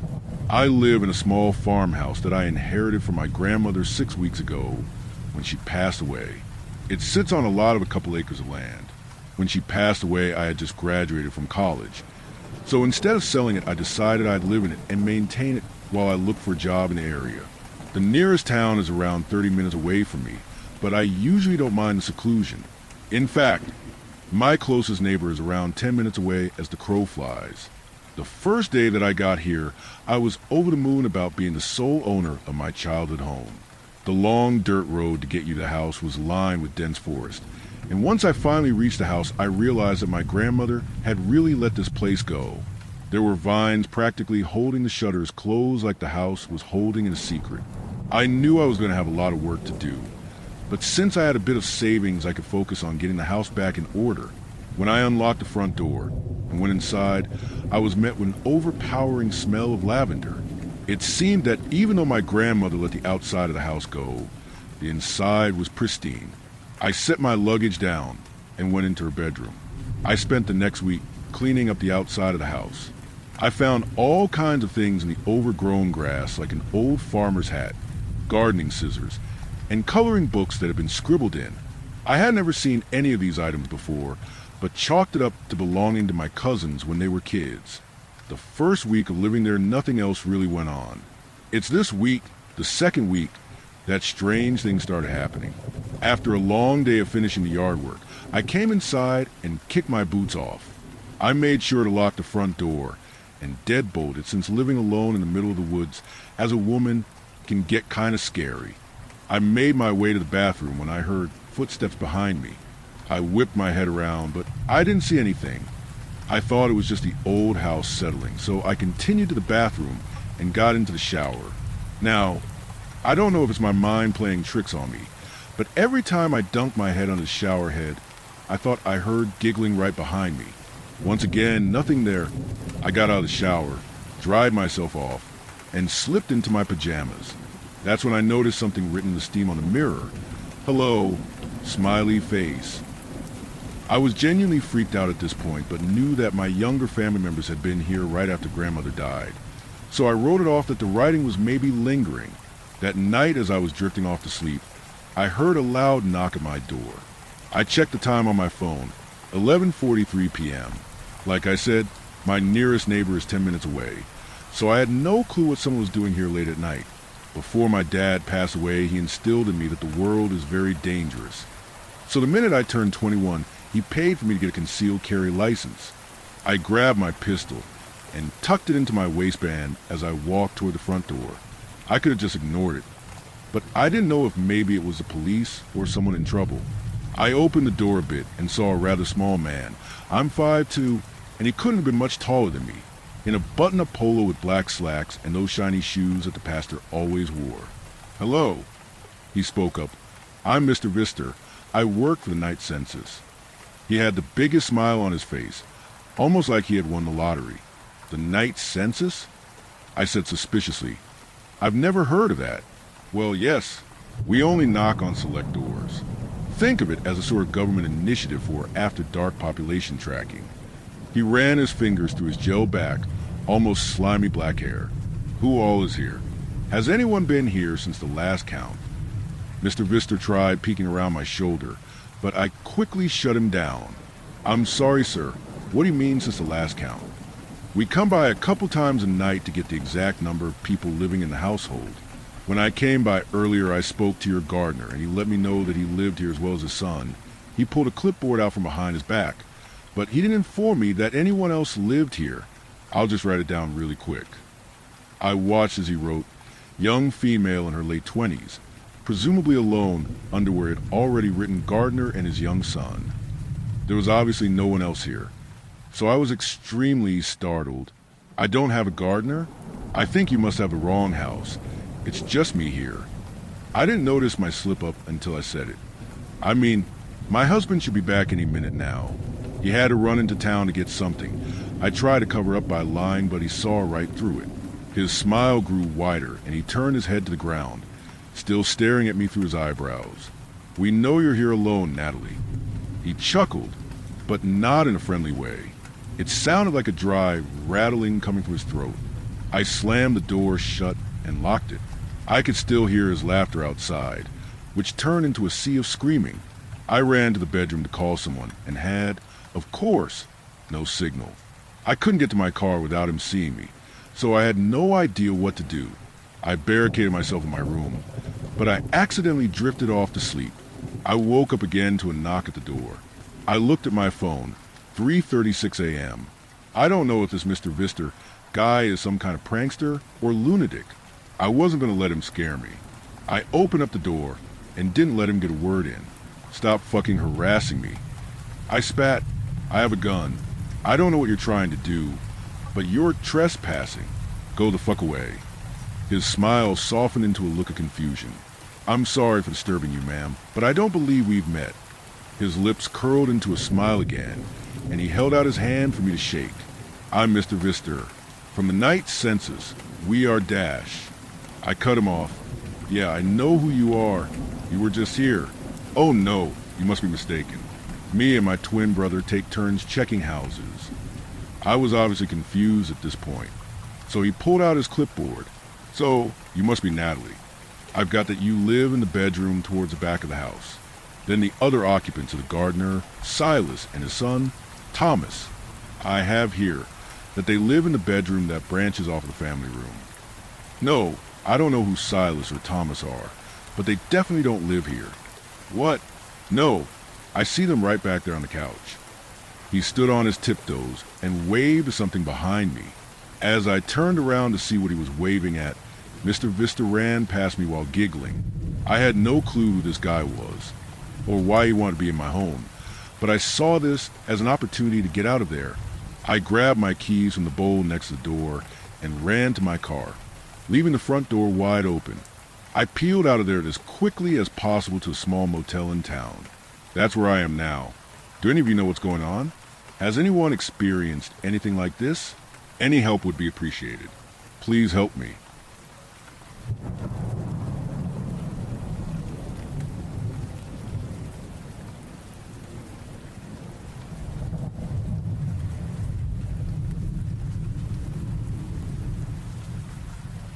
Story 7.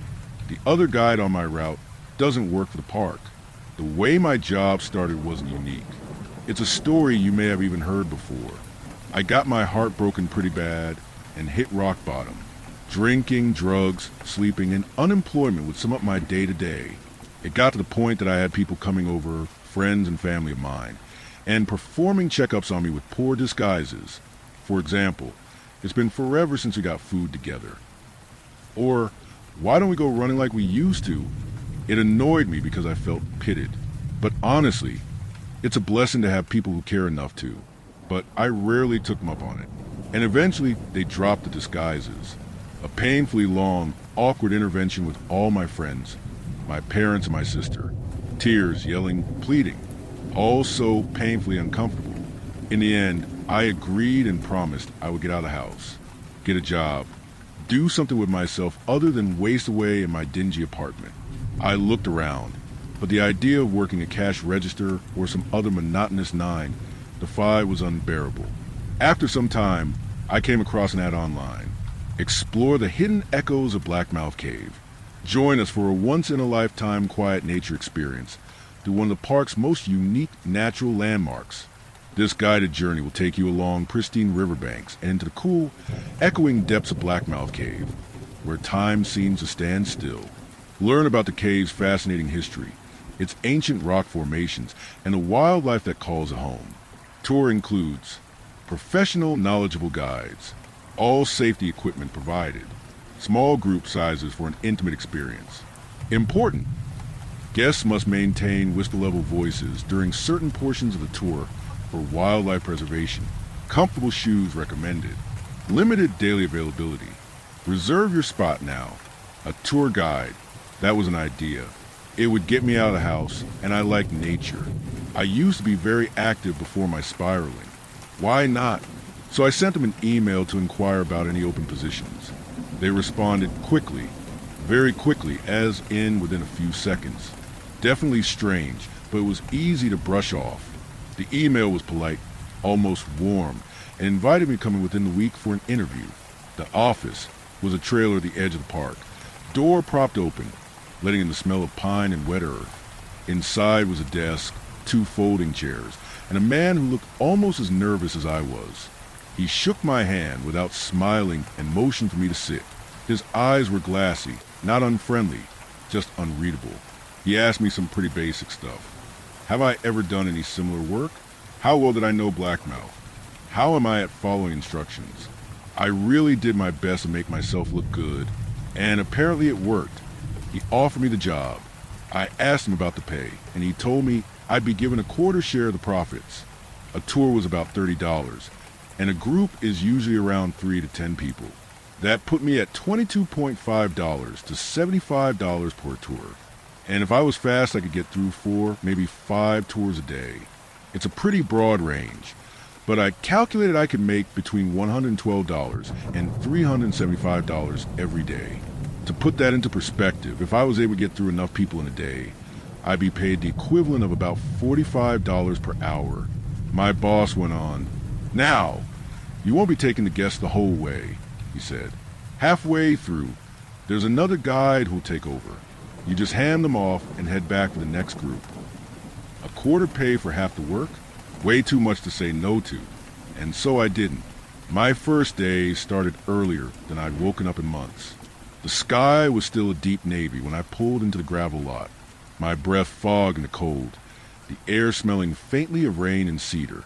The trailer door was open again, light spilling out onto the dirt.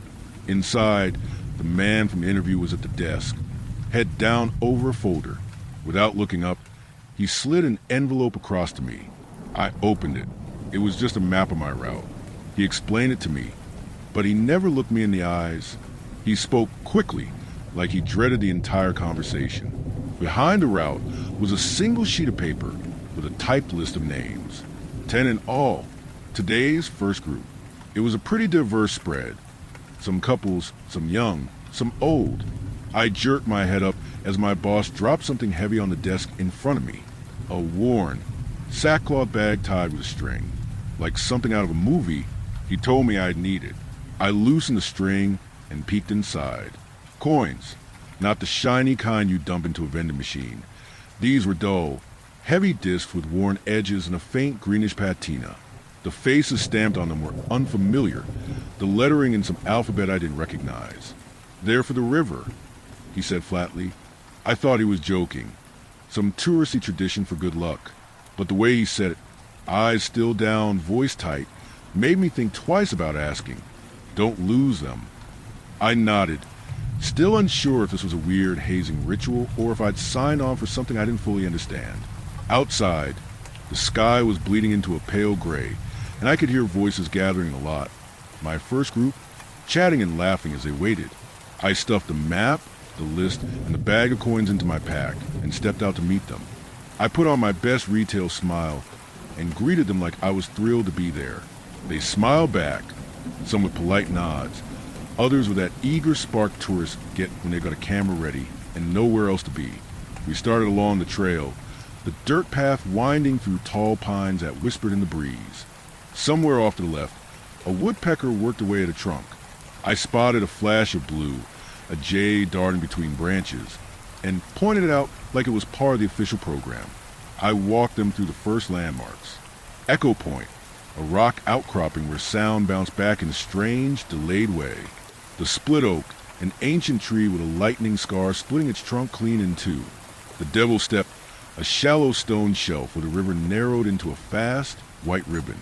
I recited the fact from my script in a bright, practiced tone, throwing an occasional chuckle, nodding like I'd told these same tidbits 1,000 times but still found them fascinating. I was quite proud of myself for the act I was putting on. On the surface, it was just another nature walk. But in my pack, I could feel the weight of that sackcloth bag thumping against my side with every step. And then, just as the sun was beginning to come back down, it was time for the main attraction. I led them down the last slope, where the trees gave way to bare rock. The entrance to Blackmouth yawned ahead of us, low and wide, like a mouth set in a permanent sneer. Inside, the temperature dropped 10 degrees in an instant. My voice echoed faintly against the walls as I launched into the script about the cave geology, how the limestone had been carved over millennia. We rounded a bend and the main attraction came into view, a wide, slow-moving river cutting right through the heart of the cave. Its surface was black and glossy, reflecting the dim yellow from the string of safety lamps bolted into the rock. The sound was steady but strangely muted, like the water was moving under a layer of glass. This is the Blackmouth River, I told them, smiling like a proud host. It runs underground for nearly 6 miles before resurfacing in a nearby valley. Local legend says no one has ever swum the full length and come out the other side. A couple people laughed softly. The rest leaned over the railing to snap photos. We followed the narrow walkway that hugged the wall of the cave, the river sliding silently beside us. The lamps overhead gave off a weak yellow light, just enough to paint the wet rock in streaks. Up ahead, the path widened into a stone platform jutting out over the water. This was where I was supposed to give the final part of the speech, the bit about the river's depth, the sediment, the wildlife, before turning everyone over to the other guide. I was halfway through my line about freshwater crabs when I saw him. He stood on the far side of the platform, where the light didn't quite reach. He was tall, and he wore a heavy coat with a wide brimmed hat shadowing his face. Behind him, tethered to the stone, was a boat, if you could call it that. It wasn't like the park's rafts or canoes. This thing was narrow and low to the water, the wood so dark it almost looked black. An oar lay across the seats, the handle worn smooth, the blade stained as though it had been in the river for decades. I figured he was just going for that old-timey look, something for the tourists. Maybe he'd get them to pose for photos before the ride back. Still, the dripping hem of his coat caught my eye. It hung heavy, sodden, as if he'd just stepped out of the water instead of down from the trail. He raised one gloved hand, palm up. I remembered the sackcloth bag in my pack, the one my boss had told me was for the river. I slipped it from my shoulder and crossed the platform, forcing a friendly nod. "Guess you're taking the rest of the way?" I said. He didn't answer, just took the bag in a slow, deliberate motion before stepping back toward the boat. I was uneasy. The guy gave me the creeps, but my boss had warned me about this. This was normal. This was part of the job. I turned back to the group and gestured toward him like this was just another attraction. "All right, folks, this is where you'll head out with our river guide. He'll get you to the turnaround point and bring you back safe and sound." They didn't ask questions. Nobody hesitated. They filed toward him in neat pairs, stepping on the platform with quiet, practiced movements, as if they'd already been told what to do. One by one, they climbed into the boat. It rocked slightly with each step, but the water around it stayed perfectly still. No ripples, no sound. Halfway through loading, I glanced down at my list and froze. One of the names had a thick black line drawn through it. I didn't remember seeing that before. When I looked back up, there was one less person in line. I scanned the group. 10 names, but now only 9 faces. My mouth went dry. The ferryman's hat tilted up just enough for me to see the shadow of his jaw, pale and sharp. His hand rested on the oar, still as stone. "Everything all right?" one of the guests asked, her voice startling me. I forced a smile. "Yeah, just making sure everyone's on board." The boat pushed off, gliding into the black water. The guests sat silent and straight back, their faces dimming until they were swallowed by the dark. I turned and began my walk back, glancing sporadically at the list of guests. One name crossed out, then 3, then 8, then 10. Every name. By the time I reached the bend in the cave, the paper was trembling in my hand. 10 names, everyone now slashed through with that same thick black line. I stopped and listened. The cave was dead silent. No water, no echoes, nothing. It was like someone had muted the world. Then, from somewhere deep in the darkness behind me, I heard the slow, deliberate sound of an oar dipping into water. One stroke, then another, getting closer. I didn't look back. I folded the list, shoved it in my pocket, and forced my legs to move until the dim daylight from the cave mouth came into view. The rest of the day blurred together. I kept running tours, trying to put on the same cheery face as before, but my stomach stayed knotted. None of the people from that first group ever came back down the trail. I told myself they'd taken a different exit, that maybe the other guide had his own drop-off point. But by closing time, the lot was nearly empty. No cars matching theirs. No chatter from hikers packing up the day.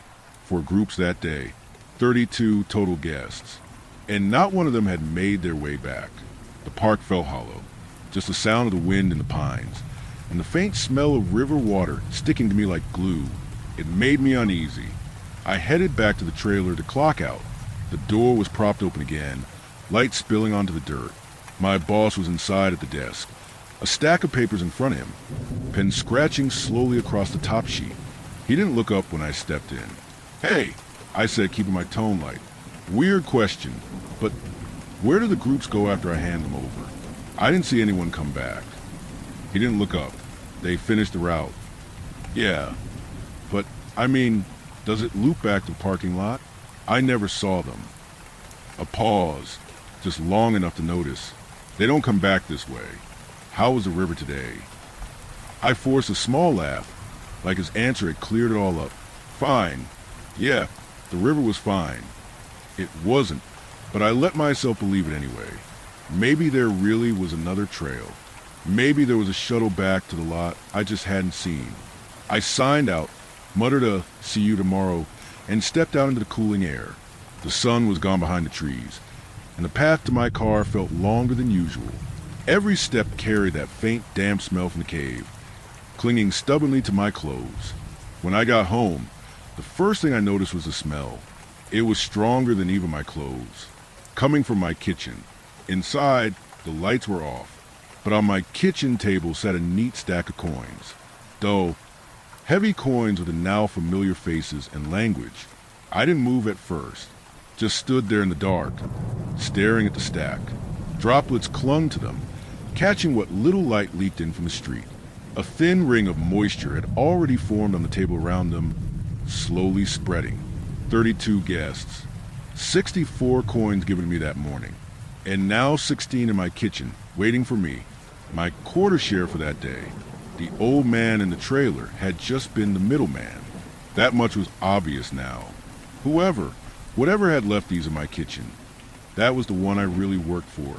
And judging by the smell rolling off the stack, thick and cold and heavy in the air, they'd already been in the river.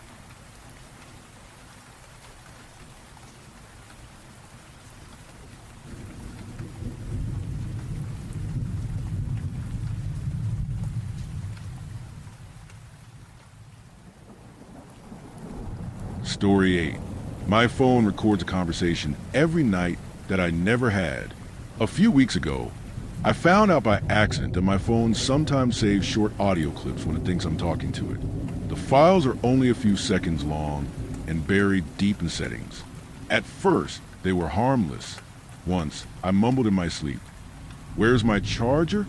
Another time it was just a cough. I laughed and figured it was just normal sleep talking. Then, one Thursday, there was another file. 3:12 a.m. I hit play and heard my own voice say, Is he awake? A short pause, then a second voice. No, not yet. I live alone. My voice sounded slower, flatter. The other was deeper, rougher. I couldn't place it. The next evening, I met up with two people I sometimes grab drinks with. We sat in a small bar, talking about work and stress. At some point, I mentioned the recording, like it was just a weird story.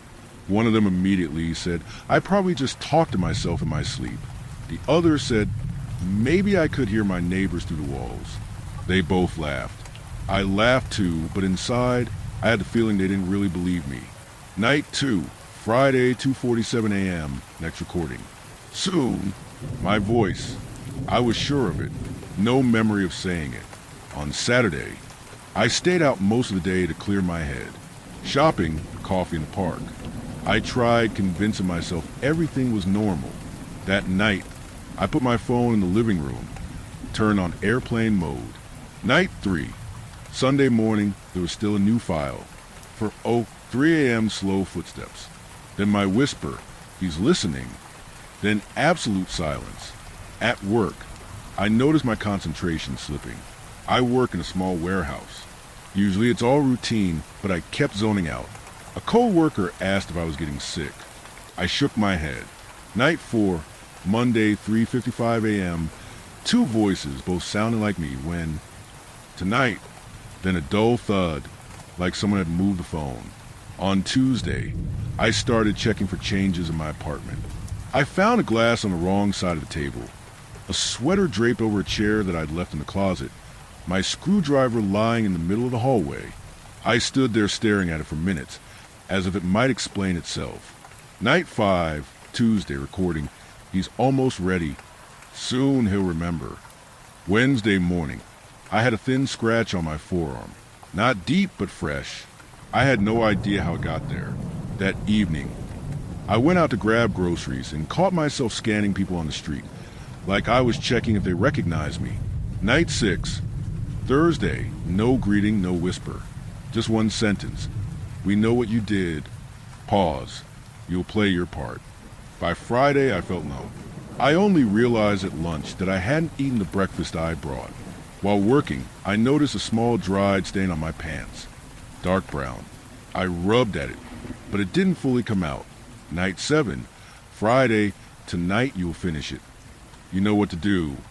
Then a long, soft sound, like something heavy being dragged across the floor. On Saturday, someone I used to hang out with called.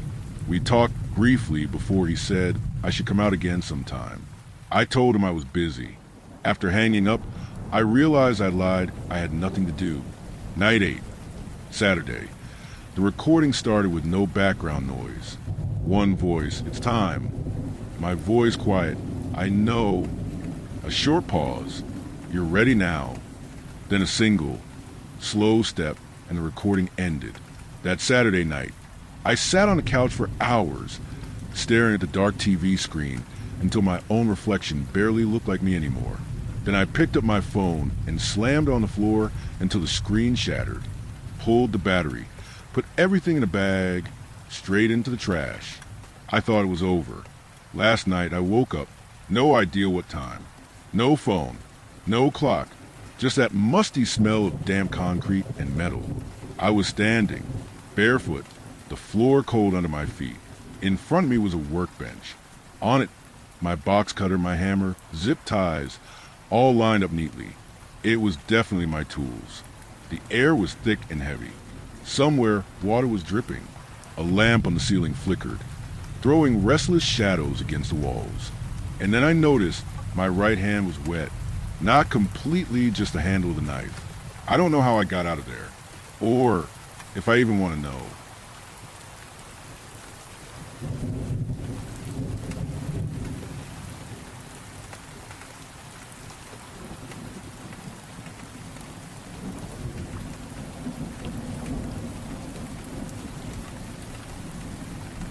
Story 9.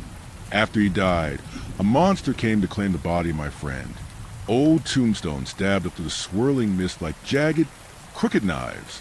They skewed drunkenly, leaning one way or the other as we staggered past in quiet desperation. Grass and weeds had grown up around the plots of the old graves, and if there ever had been an obvious path, it was long gone.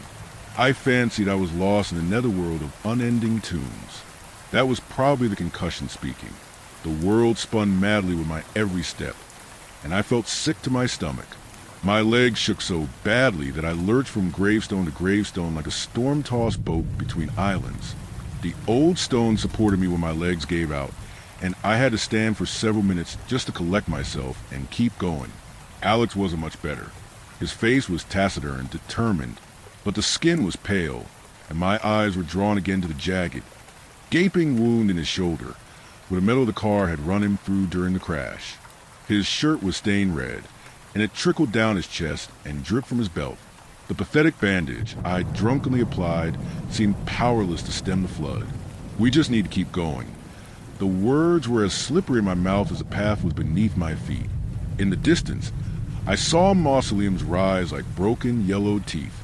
They were carpeted with vines and hanging creepers which waved in the breeze like a morbid shroud. Save some time anyway. Alex's voice sounded faint. He looked faint too, like he was shrinking into himself second by second. When they find us here, they can just toss us into a hole. We're not going to die, I said. We're going to get out of this. We'll find help and dash. Find help. His laughter came out more as a desperate, wet splutter. Where, Mike? We're in a graveyard, miles from anywhere. There's no help to find. There's got to be a gravekeeper. Think so? Look at this place. No one's been here for 100 damn years. He stumbled and went down to one knee. A look of pain flashed across his pallid face. His hand shot out, and he steadied himself on a nearby gravestone. Much obliged, Martha. Hope you don't mind blood on your plot. Guess you might appreciate the company.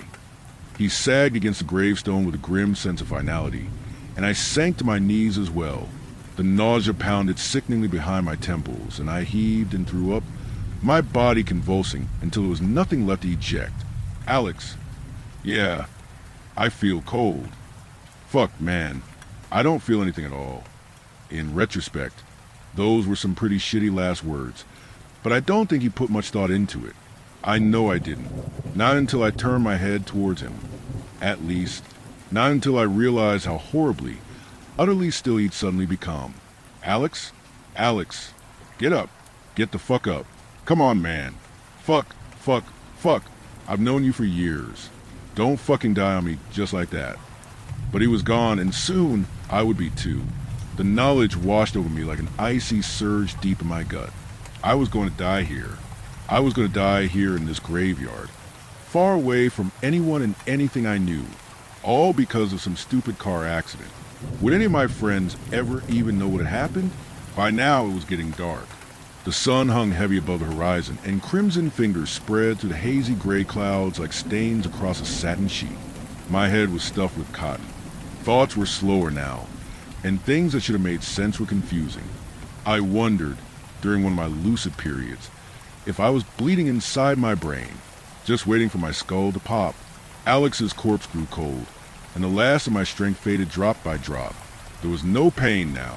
My thoughts had become a faltering crawl, and the world narrowed around me, gradually closing in like a ring of spears. Thump! A sound broke my trance. Distant but heavy, present, real. My eyes snapped open, and my body stirred back to life. For an instant, I panicked. Had I imagined it? Hallucinated rescue? It came again, closer and off to the right. I strained to see through the thick cloak of mist which seemed to have draped itself across the world. Thump, thump, thump. Was someone walking? It was an odd sound, and as it got closer, I started to make out a second, slithering component, like something was being dragged behind it. Thump, slither. Thump, slither. Whatever it was, it sounded heavy, and my feverish imagination conjured half-mad images of bears stalking the silent graves. Help! I managed after far too long. Speaking was hard. Even simple words felt slippery and foreign. Please help. I don't want to die. The sound stopped. There came a heart-rending moment of silence, and then it moved closer. Thump, slither. Thump, slither. Something was coming now. The outline loomed like an iceberg in the mist. I blinked, tried to clear my vision. The world seemed to consist of unnatural angles, and my body felt heavy and sick. Are you going to answer me? I choked out more words. It was harder to speak now. My tongue rebelled against me. Please answer. Let me know you're human. It didn't answer, and as it loomed closer, I felt with a horrible, sinking certainty that it was definitely not human. It was big, almost twice as tall as I was. Its left leg was a hoofed limb of a stag, covered in downy, brown fur which rose up to its ankle. There, it was abruptly cut off and replaced by the misshapen thigh of a grizzly bear. A ring of sinewy stitches marked the point of connection, and a thick, fetid smell dragged behind it like a cloak. The other leg was the source of the dragging sound. It was a mishmash of malformed goat limbs, all fused into one pulsing mass. It twitched and throbbed. Streams of pus and rot wept from its exposed, pink muscle and tendon. The torso to which the limbs were joined was impossible to pinpoint. Perhaps an ape of some sort? Certainly. If it were human, it was now too bloated and gaseous to ever say for sure. The limbs, though, those were human. I felt a dawning sense of horror clawing its way up my spine. Human, but not the same human. One was a muscular and thick arm of a man, while the other was slender and tapering, a woman's arm. As for the head, that was a dog. A collie, I thought, though even now I'm not totally sure. It was moldering, the centerpiece to a crown of flies which perched and flew and buzzed about it. Its pale, sightless eyes were dead and rotting in their sockets. In that instant, I was sure I'd gone mad. A monster from some twisted story loomed through the mist of me, and all I could think was, something like this can't really exist. I must be imagining it. It was as though my brain was trying to refuse it. Monsters just weren't a thing. I didn't feel terror, but rather an icy unreality, like I was in the grip of a dream, and I'd wake up at any moment. The creature was rot. The air crawled fat and heavy with the wing beats of flies. The scent rolled across me like a solid thing, like a slap to the face. It curled in my nose and curdled in my thoughts. I heaved, and if I hadn't already vomited everything up, I'd have done it then and there. Closer now it came, inching closer. The dog's head turned. Its nose twitched. I didn't know how it could smell anything at all beyond the overwhelming power of its own physical corruption, but it did. It turned towards us, towards Alex. Now came the terror. My fantasy of a nightmare shattered on the iron reef of reality. This was no dream. This was a true and real monster. Fear lent me new strength, and I managed to crawl a little bit, making distance between myself and Alex before my body gave out, and I sprawled once more to the earth. The monster ignored me. It heaved its twisted, spasming limb across the ground, and came at last to the site of Alex's death. There it knelt with pained wheeze. Even on its knees, it towered above him. A hand closed about Alex's arm, and it lifted him into the air with inhuman strength. The sight of him there, dangling lifelessly like a doll, will stay with me until my dying day. His head slumped down, his limbs were limp. Part of me kept waiting for it to end, for him to spring back, to tell me all of this was just some bad joke, some prank. But it was no prank, and I was in a nightmare. As I watched, this horrific creature, this twisted abomination of a thing, reached out and casually tore a limb off my best friend. It was his leg. The creature's fingers dove into the flesh, and it seemed to simply yield to it. There was no struggle. There was no tearing. Just a clean break as meat and bone parted company with the greater whole. Next, the monster reached down and wrapped its free hand about the weeping amalgamation that was its goat leg. With a grunt and a sharp pull, the thing came free. There was a horrific stench, and a cloud of stinking gas spewed forth from the wetness of the new wound. It pressed Alex's leg into the stump, and the stitches came to live. They twisted like eels, like snakes, like the tongues of devils as they wove themselves into his flesh, and in a single instant, they drew tight. The creature flexed his leg, as though it were its own, and rose again with considerably more ease and grace. That was when it found me. I felt the weight of its gaze. Its eyes were sightless and blind, yet it saw me still. Its focus was an icy lance driven through my gut. A cold blade plunged between my ribs. a subtle shifting of priorities I hadn't even known it had. Alex's leg carried it swiftly toward where I lay. I gave a sob of pure terror as its fingers closed around my wrist, and just like my friend before, I was jerked into the air. My head throbbed and I convulsed and dry heaved until I felt like I was going to die then and there. It held me up. Its blank. Canine eyes were furred with mold. Its fangs were yellow and cracked, and its lolling tongue was black and purple. Oh, God! It was looking at my head. Oh, fuck, it was sizing me up. Was it going to do to me what it had done with Alex? Was it going to wear my face? I couldn't scream, and I could barely beg. My mumbled words of terror and desperation flooded from my throat in a stream of pathetic pleas. It didn't react to any of them. One hand held me up while the other, the woman's hand, pressed against my forehead. Its touch was cold and unnatural. It felt filthy against my soul, and I wondered madly if the woman whose hand was about to end my life had once spent her final moments exactly like this. The fingers moved upward, probing at my scalp. They tugged my hair aside with an awful gentleness, and brushed the bare skin of my skull, around the back of my head. The monster seemed to find what it was looking for. It put on more force, and it suddenly felt as though it were trying to crack my head in two.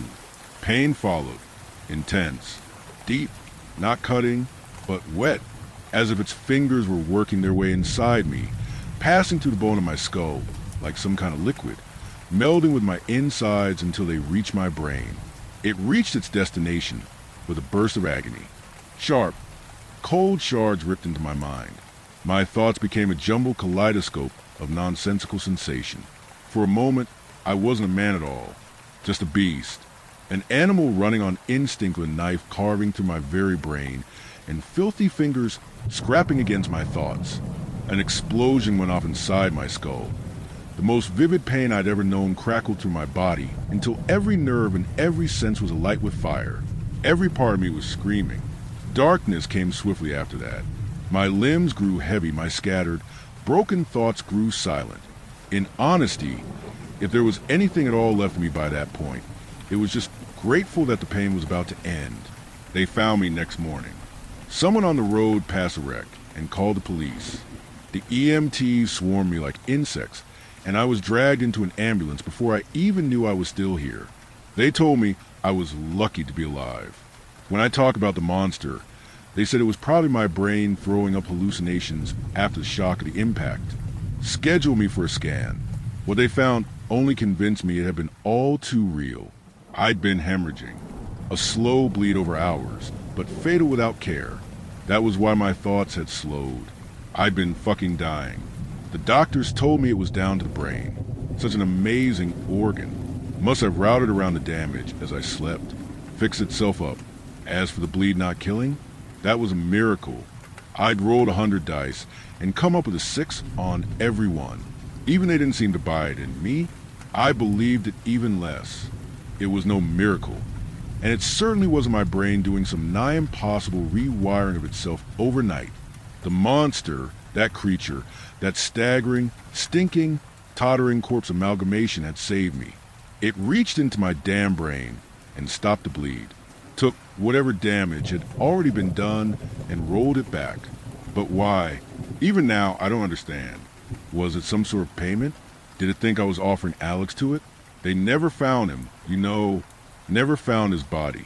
Even the blood was gone when I came to. Was that the bargain? A body for salvation? Or did it do it just because it could? It already had him. So it didn't need me. The question haunts me to this day.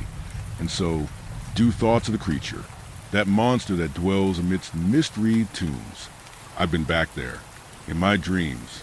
I see it stomping between the old graves, lingering in the shadows of the Gothic mausoleums.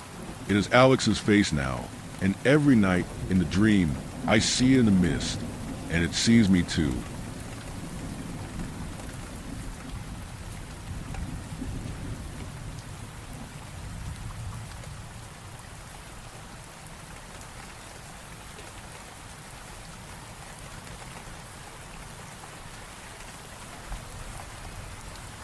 Story 10. There's something around the corner, and it's waiting for me. I moved into my own apartment 2 months ago, And thinking back on how excited I was to live on my own makes me want to throw up. Half a decade with shitty roommates had me flinging boxes into the first studio I could afford. 450 square feet sounded big at the time, but reality presented me with 3 tiny rooms to call home. The main space carves a block of dingy tile and concrete into the foundation of a Thai restaurant. A window the size of my hand leaks natural light onto the stained floor, and a lone fluorescent bulb lights the rest. Lastly, a small hallway snakes from the back of it, turning a corner that takes you to the bathroom and the kitchen, a sink, and a cupboard with a mini fridge on top of it. It started on night 1. I had a few celebratory beers over a successful move and needed to christen the new bathroom. I stood out of the lone folding chair I had set up and froze after the first step, my eyes stuck to the angle of the corridor. The bulb's light struggled around the corner, leaving the darkness that lurked on the other side obvious. A lack of light was never my favorite decoration, but it hasn't ever had this effect on me before. My whole body was stiff.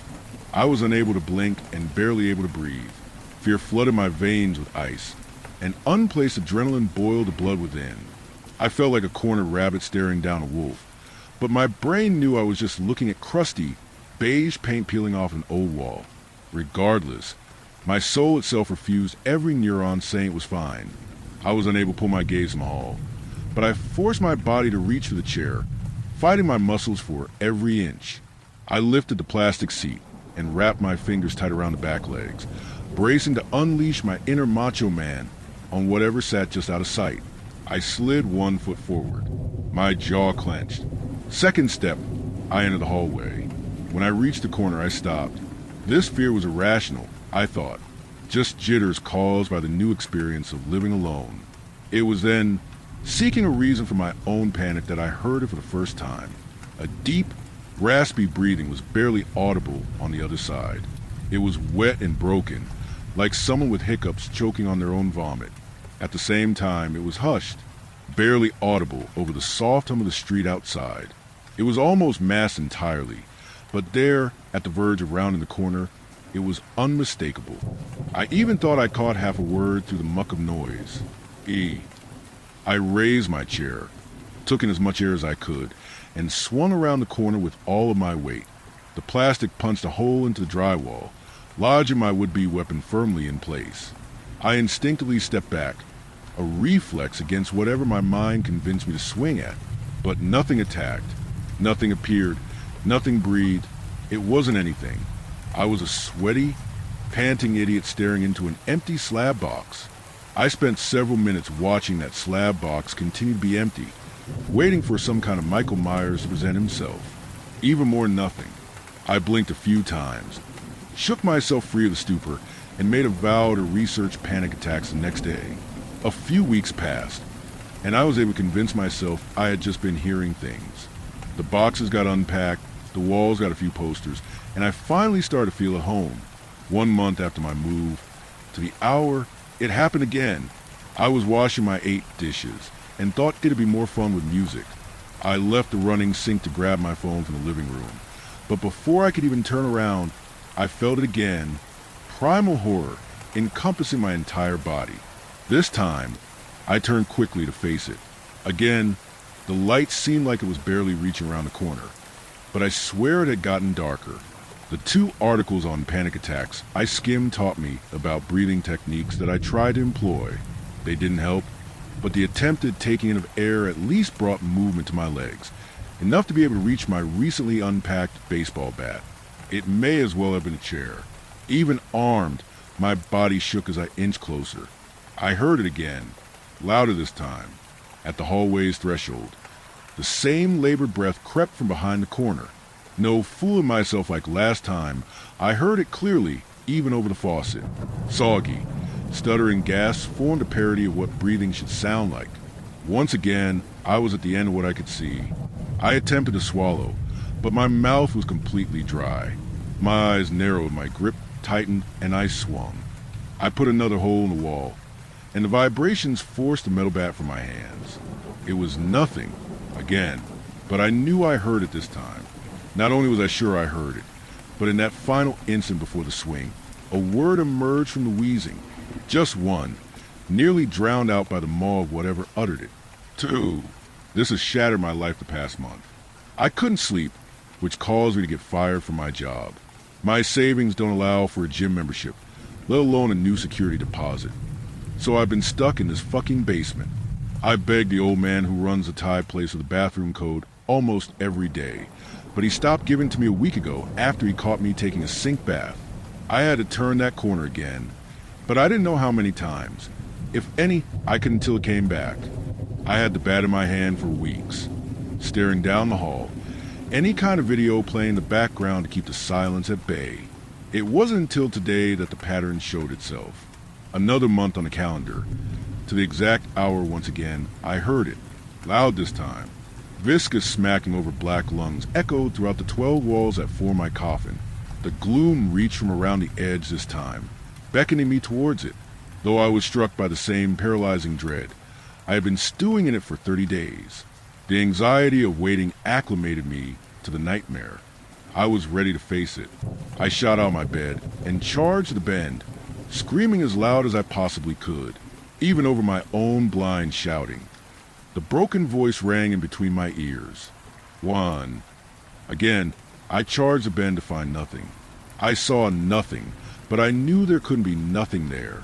I'd heard it 3 times. I saw the darkness grow, the breathing, the words, all of it.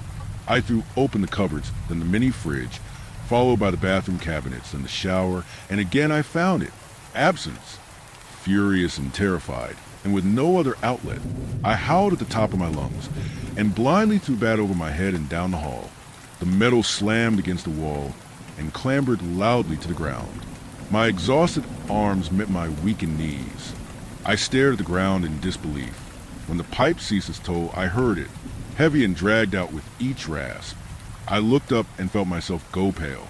The light coming from the main room was completely blacked out, leaving only the chugging of its inhalation and the dim outline of my surroundings. My eyes adjusted to make out long, black, pudgy fingers that crept into my half of the hallway. One set clung inches from the floor, the other less than a foot from the ceiling, each finger bending any way other than correctly. The staggered gasp became even more exaggerated. At that moment I realized, it's not even breathing. It's never been that at all. Whatever this thing is, it had been laughing at me the whole time. The asymmetric rhythm of its unseen giggling bounced up and down in pitch, like it wasn't sure how hard it should laugh at its corner prey. Then, without warning, silence. A millisecond of quiet before the torment I find myself in now. It showed itself. Just an outline of a sliver of its face was visible, but it was enough. Its eye caught a non-existent light, a pinprick of white inside a pool of void. Matted strands of hair clung to bloated, pearlescent flesh that threatened to rip free of its host. The edges of curled, skin-tight lips betrayed a wide grin. It gleefully peered at me, bobbing up and down sporadically in amusement, like a school bully mocking my clothes. Its appearance, how wrong it was, reminded me that I had a body. My fingers wrapped around the handle faster than I could think, and slammed the bathroom door shut as it began to pull itself from behind the wall. In the final moments before the door could shut, I saw the flaps that formed its mouth part. There wasn't a flash of teeth, no gnashing fangs to pierce my skin, just slimy strands about ebbing across its paper-thin lips. Through my flimsy barricade, I heard its final words to me, ready or not. That's where I'm writing this from. Sitting on the dank tiles of my dirty bathroom, firmly planted against the door. It's not clawing, banging, or trying to coax me out in any way. It's just running one of its crooked fingers up and down the door.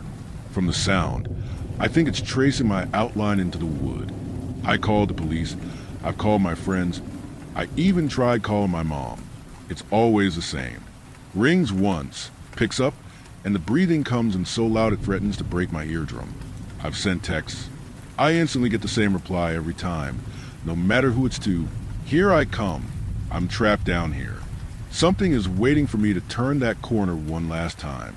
I'm just going to type this out here and hope it gets through to you all. There's no help that can get here before something happens to me. All I have to offer you is one piece of advice. The next time your instinct says there's something around the corner waiting to get you, listen to it. Something I asked there, and it's worse than what you can imagine.